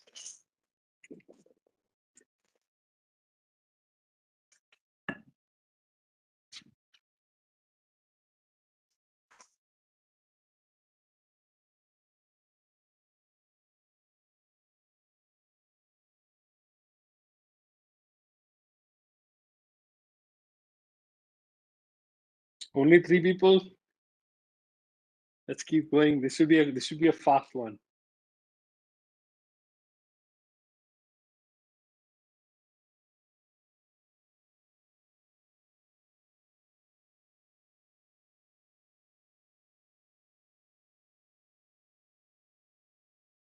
People. Let's get it up. Hands on the keyboard. Quickly make your guess. This is an easy one.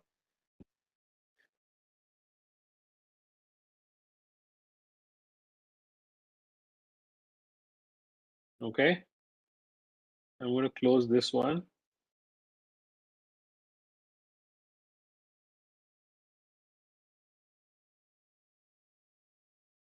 Eleven more seconds.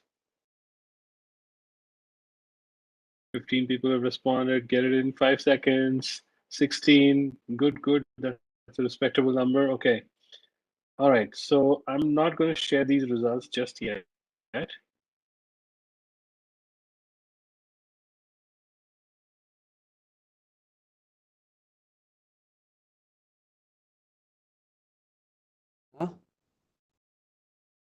Mechanical I am not going to share the results just yet. Mechanical entry ಮಾಡುವಂತೆ.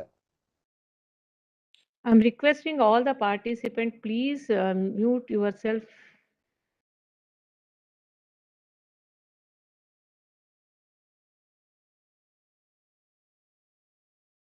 Sorry, I'm trying to load the next poll.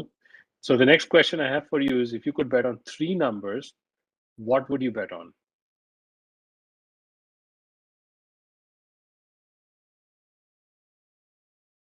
And get this to open up. Fingers crossed. There we go.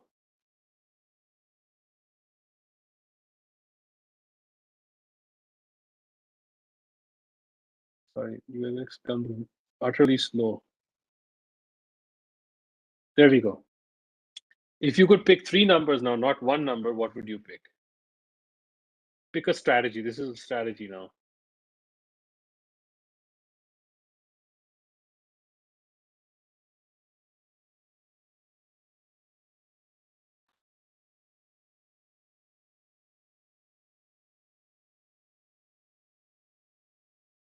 Let's get it moving. 7 more people, hands on keyboard.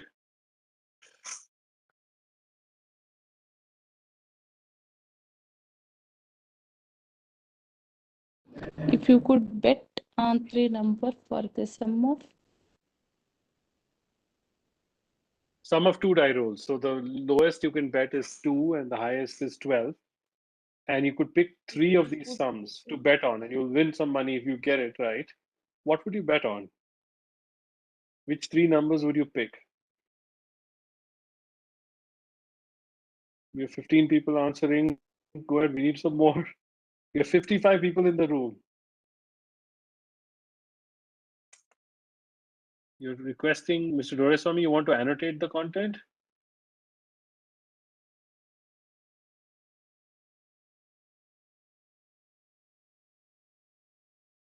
Yeah, I think that's an error. 20 people, any more?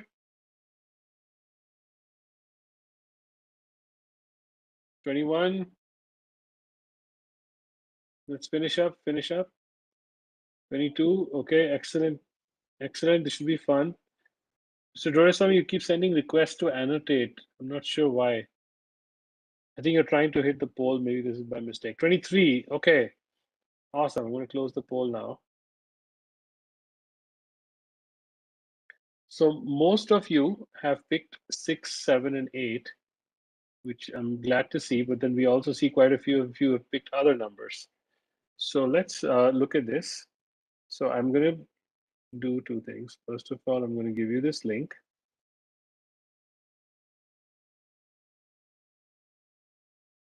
And where do I use this to you in the chat? So you can open it yourself. This is again something that you will want to make a copy of. So I'm going to make a actually. So it's got a couple of sheets here. So let's look at this together. So if you bet on sum of 2 die rolls, Mr. Doreswamy, you keep asking for annotation. Could you not do that? It keeps throwing a pop-up for me. Okay, bet on sum of 2 die rolls. So here I'm showing you some of the strategies. So 2, 3. Let's see. This is the first option was 2, 3, 4. So if you, and here what you're seeing is a simulation, and that simulation is throwing the dice 1,000 times. And if you had 2, 3, and 4, you would win 18.4% of the time. Now, if you did 3, 4, and 5, which is the second option, I think it'll go up a little bit more. And each time I put a number in, the sheet is actually running 1,000 trials and seeing the result of that. So 18.4, that settled. Okay, and now if I pick the winning one, 6, 7, 8, what do we see? 43.8%. See that? 43.8% of the time you'd win. Now, what if I chose a slightly inferior one, 5, 6, 7? That's 40.3, and you can see it dropped. Then what about 9, 10, and 12, which many of you picked? It's 42%. Oh, 21, but look at that, 21, dropped drastically. So what's going on and why is it happening like this? So if you look at this, this is an exercise. I don't think we'll have time to finish it. Actually, I would encourage you to try and finish this. So the idea is, what does this look like, right? So how can you get the number 5? 1 plus 4, 2 plus 3, 3 plus 2, 4 plus 1. And then this is 1 plus 5, 2 plus 4, 3 plus 3.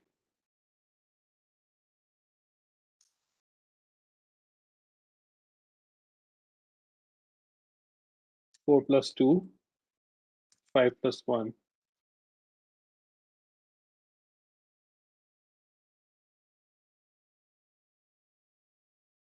This would be 1 plus 6, 2 plus 5, 3 plus 4. This is so slow. Sorry, my machine is just frozen up again. 3 plus 4 should be 4 plus 3, 5 plus 2, and 6 plus 1. And then this is, if I did 2 plus 6, this is the problem.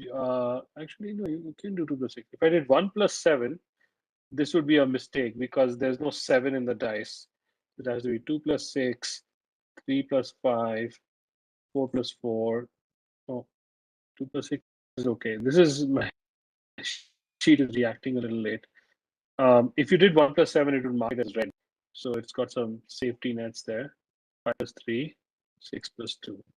I could try this. 2 plus 7. It'll eventually mark this red. I'm waiting for it.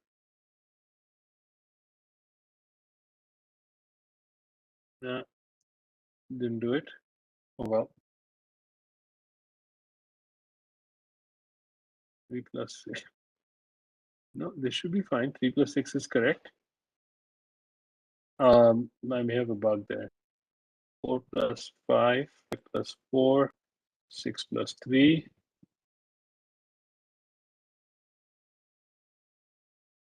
This is 4 plus 6. Oh, there we go. The color went off. It's just reacting. The logic is just very slow. I'm doing a lot of simulations on this. 5 plus 5, 6 plus 4. And then this is 5 plus 6, 6 plus 5. This is 6 plus 6. So this is the full extent of the whole thing. And it gives you a nice, like it starts to approximate a normal distribution, as you can see. And this is why when I asked the first question, what number should you bet on? Some of you got that right. 7. 7 would be the highest chance of winning at 16%. And then if you added 6 and 8, you'd add these three together, and that'll give you the sum is 44% chance of winning. And that's why we were seeing in the simulation that was matching up. So this is a fun way of teaching the math, how did the 2 die rolls. And then what if you didn't have 2 dice, but if you had 500 sided dice? Sorry, if you didn't have a 6-sided die, but you had a 500-sided die and the sum of 2 die rolls, and suddenly you see this distribution. Now, this, what we just did earlier was the 6-sided die. That's, it's just going to be from 2 to 12.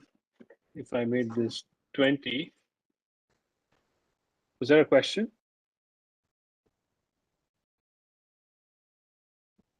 So this is the result of 1,000 trials of adding, or maybe it's 10,000 trials on this one, and it's showing me a distribution. You can see it's pretty, it's starting to approximate a normal distribution by the central limit theorem. And 40, 100, you can see that the shape is just forming. As you increase the number of this, that's what the central limit theorem talks about. And let's go to 500, and suddenly I've got the shape, the bell curve coming out. So the idea here is that a continuous distribution is really a special case of the discrete, where you don't have like single numbers. It's just continuous all the way through.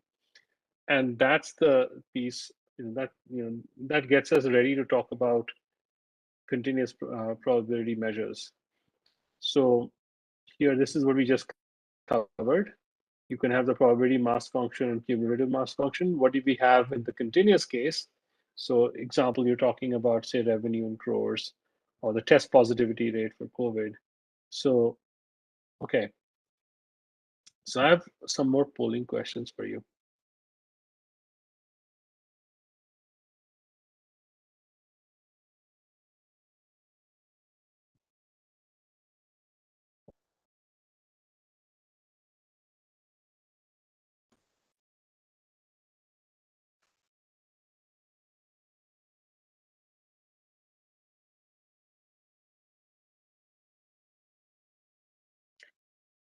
So quick question. This should be really quick poll.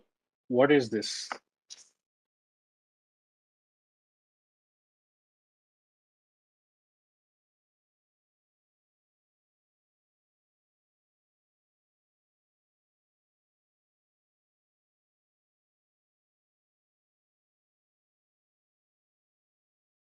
Really quick, hands on keyboard.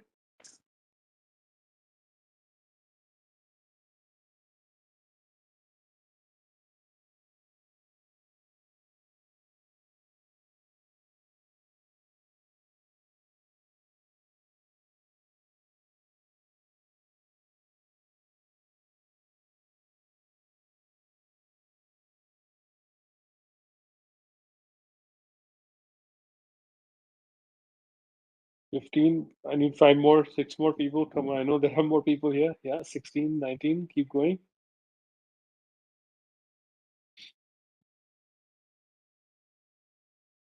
22, okay, good. 21, all right. Finish up, whoever's finishing up. 20 seconds more.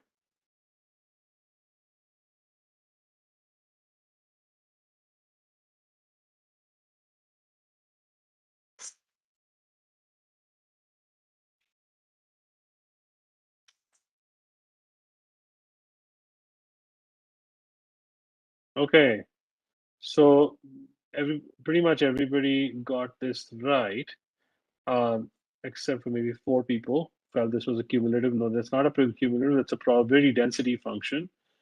Let's go to the next one. So how do you read the probability from this? Let's again, quick hands on the keyboard.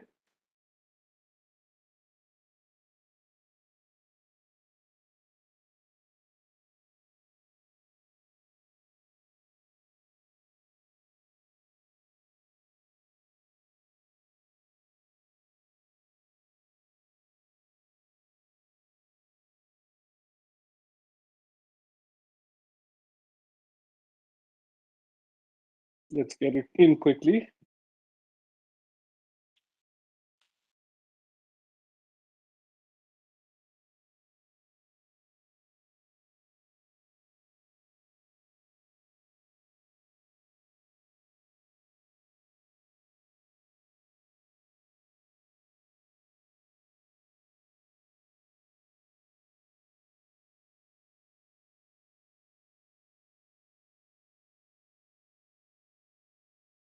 There's 15 people, we need to get it in quickly. I know there are 6 more people there.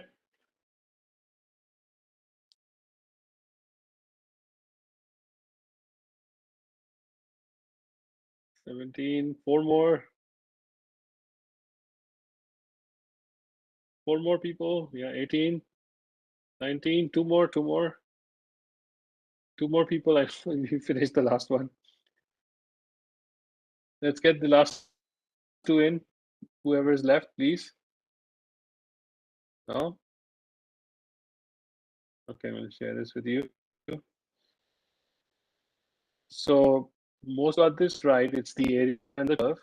It's not the norm inverse. It's not the y-axis. Okay, this curve.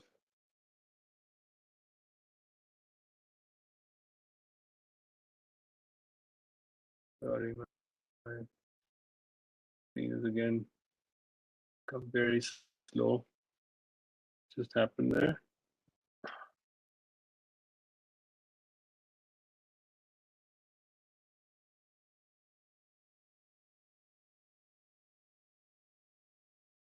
Let me just close this. This simulation might be killing my CPU.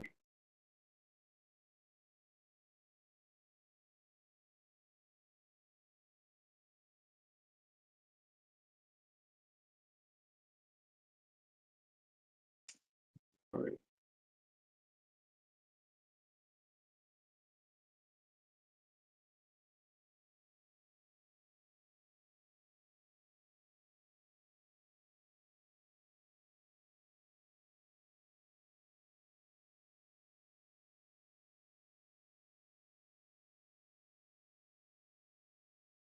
Sorry, machine is back. Okay, go.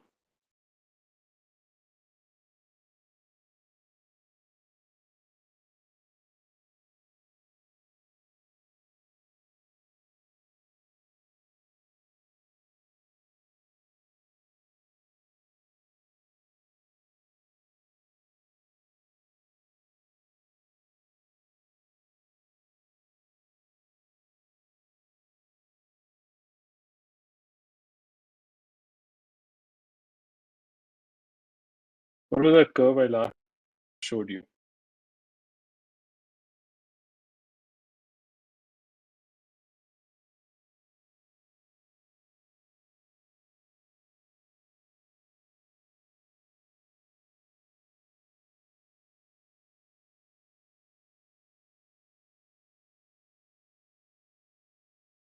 Oops, sorry.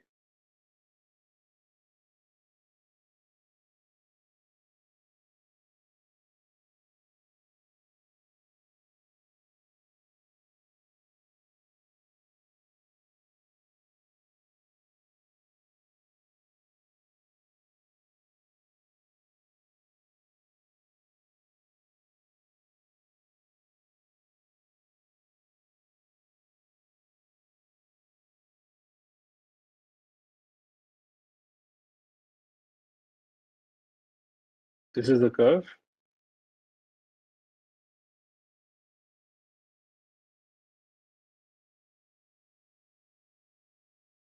$16. Some more answers quickly.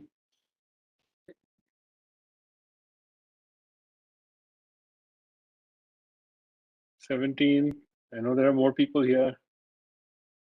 $18. I know there are a few more.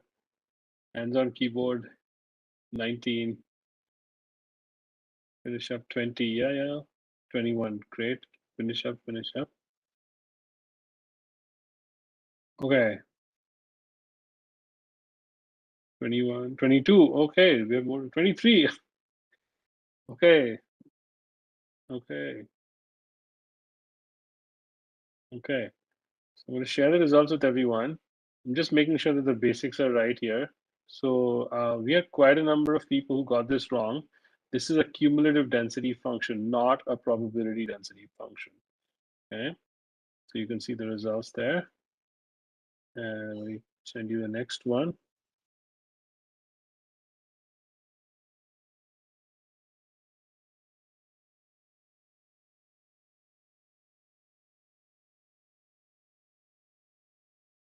Okay, how do you read this, the CDF?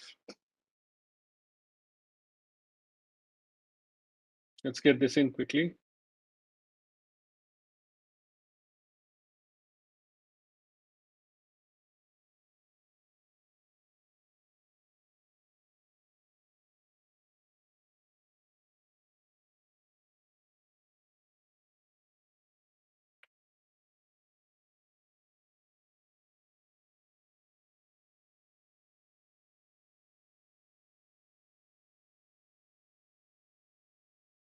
No, there are 22 people.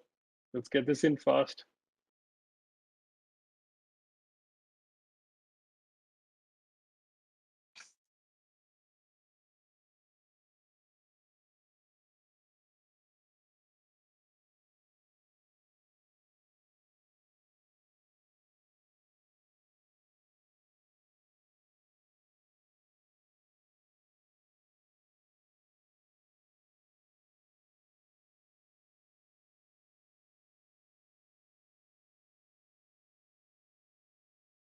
$17.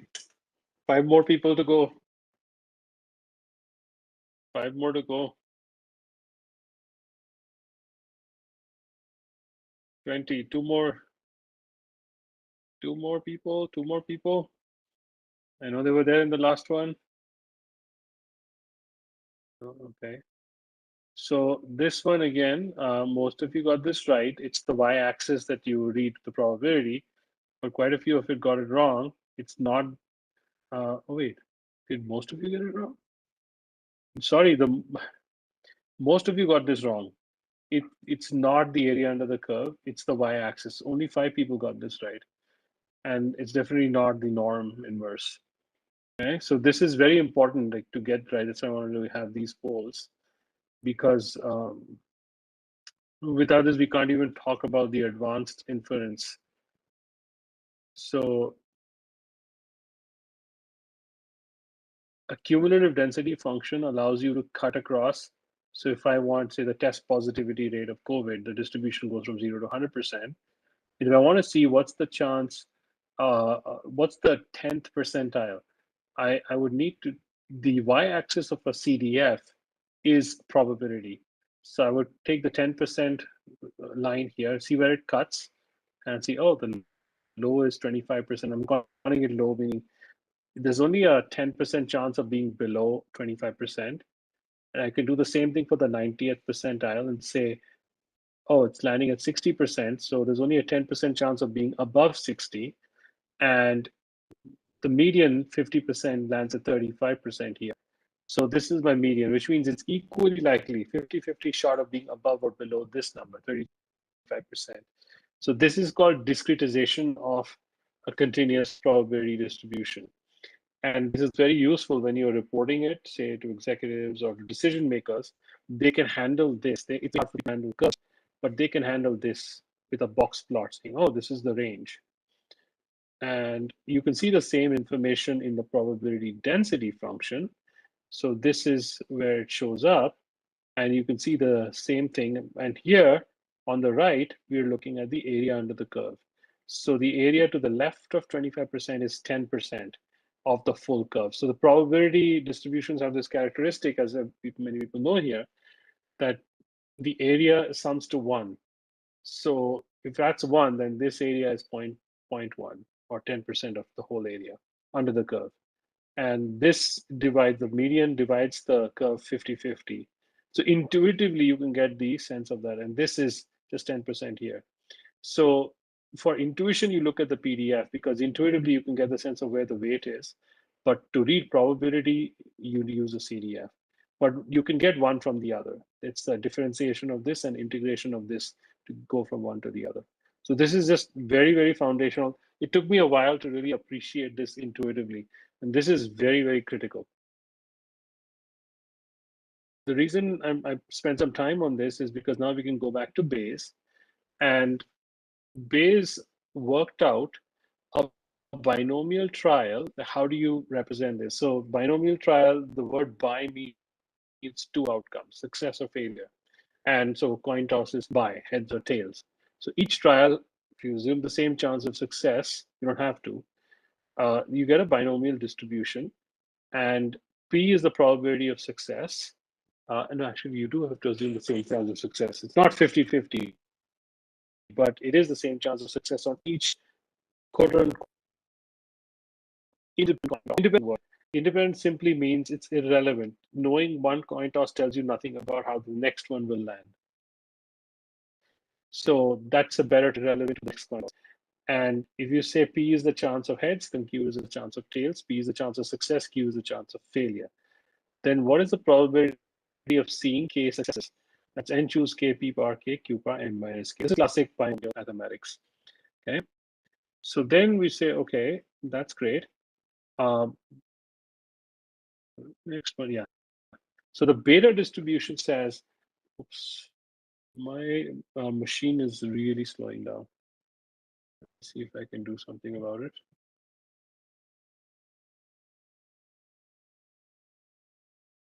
I can just switch like that.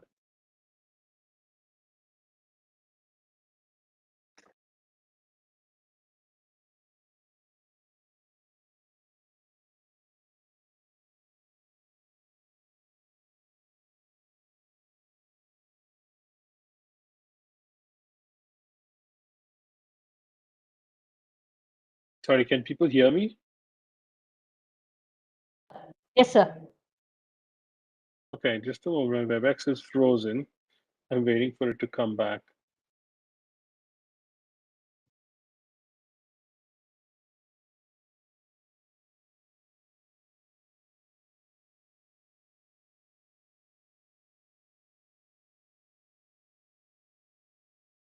It's quitting all my applications.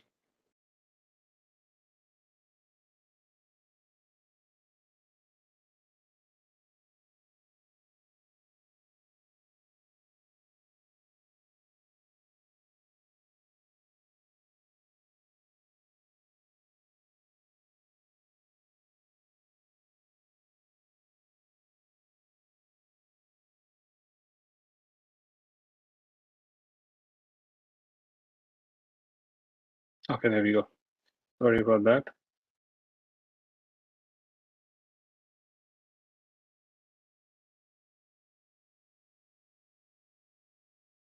So what Bayes said was, what if this P and Q were not a single number? What if they were parameterized? And if you were to parameterize, then you can start to talk about the continuous density functions on those parameters. And they have that binomial form. So you can see here, P bar K, Q bar N minus K, and you have X bar alpha minus 1, 1 minus X. Q is 1 minus P, by the way, bar beta pi minus 1. So this alpha and beta, define them as shape parameters and normalize them to make it sum to 1, so that this would be a density function. And he called that the beta distribution. Now, the interesting thing about the beta distribution is, depending on what this alpha and beta is, the shape of the graph can be completely different. And it can represent a wide variety of beliefs. So this is very, very powerful stuff, because for the first time, we can start to talk about what is the shape of your belief. Okay. So now let's look at some of those shapes. So when alpha and beta are 1, this is what the distribution looks like. So can anybody type in the chat what distribution this is? Uniform distribution. Yes, exactly. Uniform distribution. Now the neat thing is, so now the uniform distribution is a very special one. So Bayes suggested, with a great deal of doubt, that if you really are ignorant about something, you should use the uniform distribution. Why? Because every value in this distribution, it's equally likely, as in if you were to do the CDF of this, it'll be a straight line up. So there's nothing here that has more likelihood than any other point. And that's great, but this problem is a little bit, the statement is a little bit problematic. So I would edit it a little bit, saying this is, you can't talk about correct prior distributions. That sentence doesn't make sense. What we say is, this is your density, your probability density, not on, like, this is not a probability. Like, that's the big conundrum. If you say this is a distribution on your probability, like your coin toss, where was that? So these are probabilities. You can't put a density on the probability, because that has no interpretation. Clairvoyant can't tell you what is the probability of an event, because probability doesn't exist in the clairvoyant's world. So instead, what we say is, this is the long run fraction of heads. Oops, sorry, this thing is moving fast. This is the density on the long run fraction of a certain outcome. So heads, for instance. And if you said, if you have the long run fraction, this is my density on that, then you can talk about probability. So then Laplace came, he was a contemporary of Bayes, but he lived a lot longer. And he independently worked out the same theory that Bayes had worked out. So he did conditional probability, but he did a lot more advances as well. And he published a memoir on the probability of the causes of events. And I have links here so you can actually see the original thing. And he said probability is an instrument for repairing defects in our knowledge. And so he had no problem saying that, Bayes had hesitation. Laplace had no hesitation. He said, you should use the uniform prior to express total ignorance. So total ignorance meaning you know nothing at all, and you're very sure of that. So when you have the mean, so mean of the beta distribution is defined very simply as the term alpha by alpha plus beta. So if for a beta 1, 1, where alpha is 1, beta is 1, the mean is 1 over 2, which means 50% certain. And that makes sense, because you're equally likely, so the average will be 50. Now, if you map it onto experiments and you say the heads is a success and you have n trials, then successes is 1, n is 2, and alpha is equal to s equals 1, and beta is n minus s, which means the total number of trials minus the number of successes, so 1. So you can get, so this is how it maps from beta 1, 1 to success n is 1, 2. 1 head in 2 tosses is how you interpret a beta 1, 1. So what I'm doing is I'm trying to make this intuitive. So when you see this shape, you would only put this shape if you said whatever event you're looking at, you in the past you saw 1 head out of 2 tries. Then this is a good distribution. Or maybe you saw 10 heads out of 20 tries. If that is true, then you'd be justified in taking a prior like this. Okay, that's what it intuitively means. And so the mean is success divided by number of trials, or alpha by alpha plus beta. So then, remember we talked about the sun rising tomorrow. So Laplace had a very unfortunate example in his memoir, and he talked about the probability of seeing the sun rise tomorrow, given that you saw a certain number of sunrises out of n days. And so the formula for that is it's called Laplace's succession rule. It is s plus 1 by n plus 2. Why? Because you're seeing an additional day. So this is assuming that you saw you saw at least one sunrise out of 2 tries. And if you were to try this for 5,000 years, at that time they had the biblical age of creation of the world, and then the probability, if you multiply by 365 days, then it's literally like 99.99%. Now, a lot of people criticize this, and they said, look, in this formula, you are assuming that both success and failure are possible, whereas we know that's not true. In fact, the sun doesn't even rise now that we've gone to outer space. We know that's not the case. So there's a bit of a problem there, but Laplace knew this, and he was just using this as an illustration.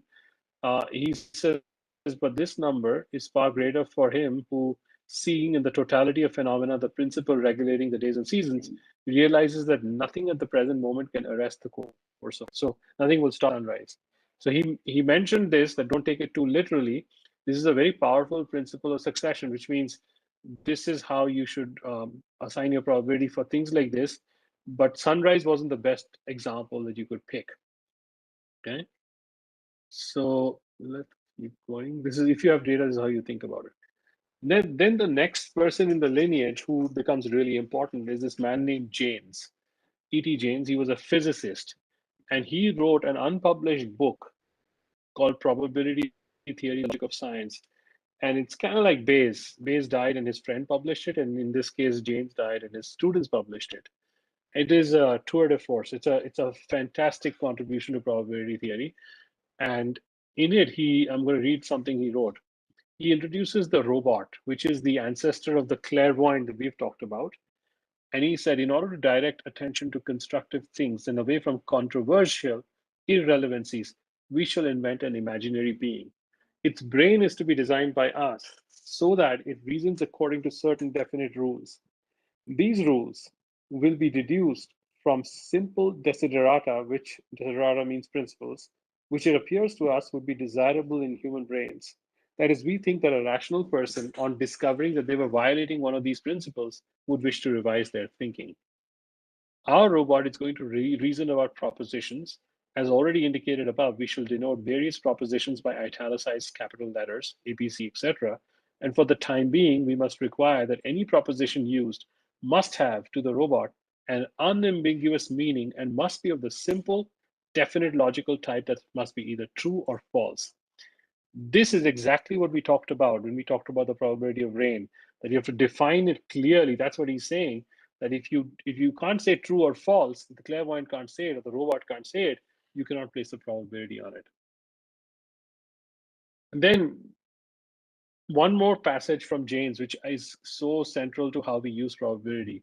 Let me make what I fear will seem to some a radical, shocking suggestion. The merits of any statistical method are not determined by the ideology which led to it, for many different, violently opposed ideologies may all lead to the same final working equations for dealing with real problems. Apparently, this phenomenon is something new in statistics. It is so commonplace in physics that we have long since learned how to live with it. Today, when a physicist says theory A is better than theory B, he does not have in mind any ideological considerations. He means simply, there's at least one specific application where theory A leads to a better result than theory B. I suggest that we apply the same criterion in statistics. The merits of any statistical method are determined by the results it gives when applied to specific problems. The code of last resort in statistics is simply our common sense judgment of those results. This is very powerful. And then in 1966 comes my professor. This is a person who was my PhD advisor, Ron Howard. He coined the term decision analysis, and he's the co-founder of the field. And we'll talk about this tomorrow. And he brought in the notion of decisions. Up until this point of time, decisions didn't exist in probability theory. There were no decisions. People were just tossing coins. And he got it to the notion of, hey, what do you do? Decide one thing versus the other. And he published the first version of encoding of prior distributions in this seminal paper. The link is in the deck, and I'll send it out. And the big advance to probability theory was the idea of personal probability, or probability as a psychoanalytic process, where it's about your belief and how do you encode that. This didn't exist in probability theory before this point. And so this is remember this, we talked about the COVID antibody test. The very fact that Shruti's data allowed us to change this 5% to a 75%, this didn't happen before Ron Howard's contribution. After that, it is legit for us to do this, even though there is no data to support it. There's just qualitative data. I can express my feelings as this. So once Ron Howard's contribution came in, and E.T. James's contributions also came in, it's meaningless to put a probability on unclear distinction. So that's where I mentioned earlier that this becomes a long run fraction of heads. And this is saying we know nothing at all about this distinction. Every value is equally likely. So updating the beta distribution is a very simple addition operation, which is why it is really preferred. And so all you have to do is add the number, because remember we had the mean successes by number of tosses. All you do is add in an experiment, if you saw more successes, just add it, and number of tosses, add that. So you have the uniform here, and you have a triangular distribution, and you have something in between, and then you have two cases, two heads in two tosses, 0 and 2, 1 and 2, and 2 and 2. This stuff I'm going to leave for Friday if people have interest. The last piece is metal log distributions. I'll leave this for Friday. This is a huge advance in statistics, which allows us to talk very, very intuitively about probability. I will maybe leave some homework for everybody. Try playing with this in Excel. Read this article on decision analytic A/B testing, and see if you have time to watch some videos and look at some workbooks. I will send the slides out very shortly to Rupa Madam so she can send it to everybody. And I will close there. Now we have 5 minutes over. Any last words, Rupa Madam? Yeah. First we are going to ask the faculty members, suppose they have any question or any queries. Any faculty member or our colleagues, if you have any queries, free to ask the Somik Raha.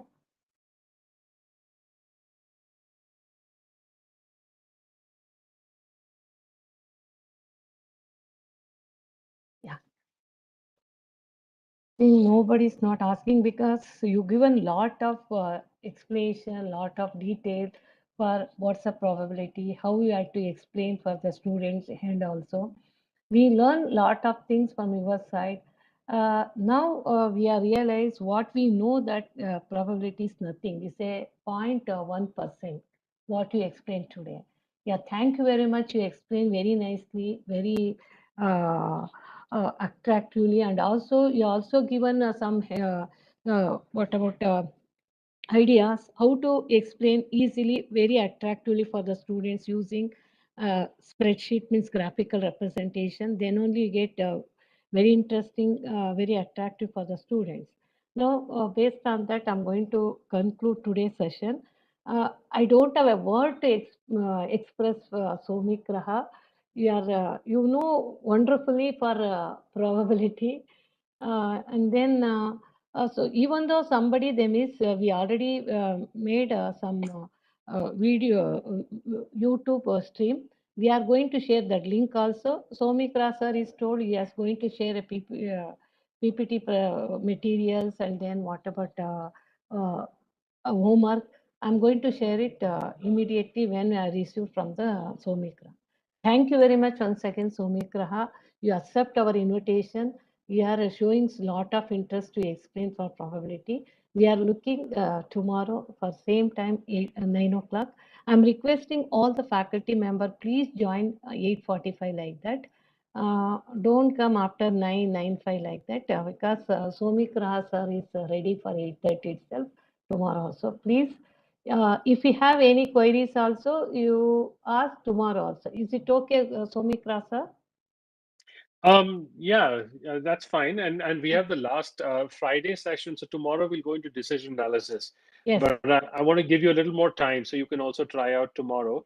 And Friday you come with questions on probability, and then I'll keep it open. I won't have any slides. Well, I might cover a few things here and there, but largely with your questions. So I'll cover what the advanced, some more interesting things then. So Friday let's keep Friday for your questions. So you can take 2 days to try out the homework and think about it. And then some faculty members, they're joining through online because they registered not for Bangalore. They registered somewhere, Mangalore, Bombay, like that. They're going to ask the question through online. That day, third day is hybrid. Yes. It'll be hybrid mode, so it'll be both online and in. Once again, thank you very much from my side and also from our institution and RVS. You are accepting our invitation. You are share your knowledge. But this shows that it's not sufficient for 2 days to learn all the things. Maybe planning to conduct in further days for 1 week. Then we get a very good idea for in the probability for us. Okay. Thank you, sir, once again. This is just the beginning. Thank you. Thank you so much. Appreciate it. Have a good day. Thank you. You too. Thank you for all the faculty members. You please join tomorrow 8:45. We are going to share tomorrow link shortly. Maybe today by end of the today through email. Thank you, sir, once again. We are closing. Somikra, is it okay? Yes, please do. Yeah.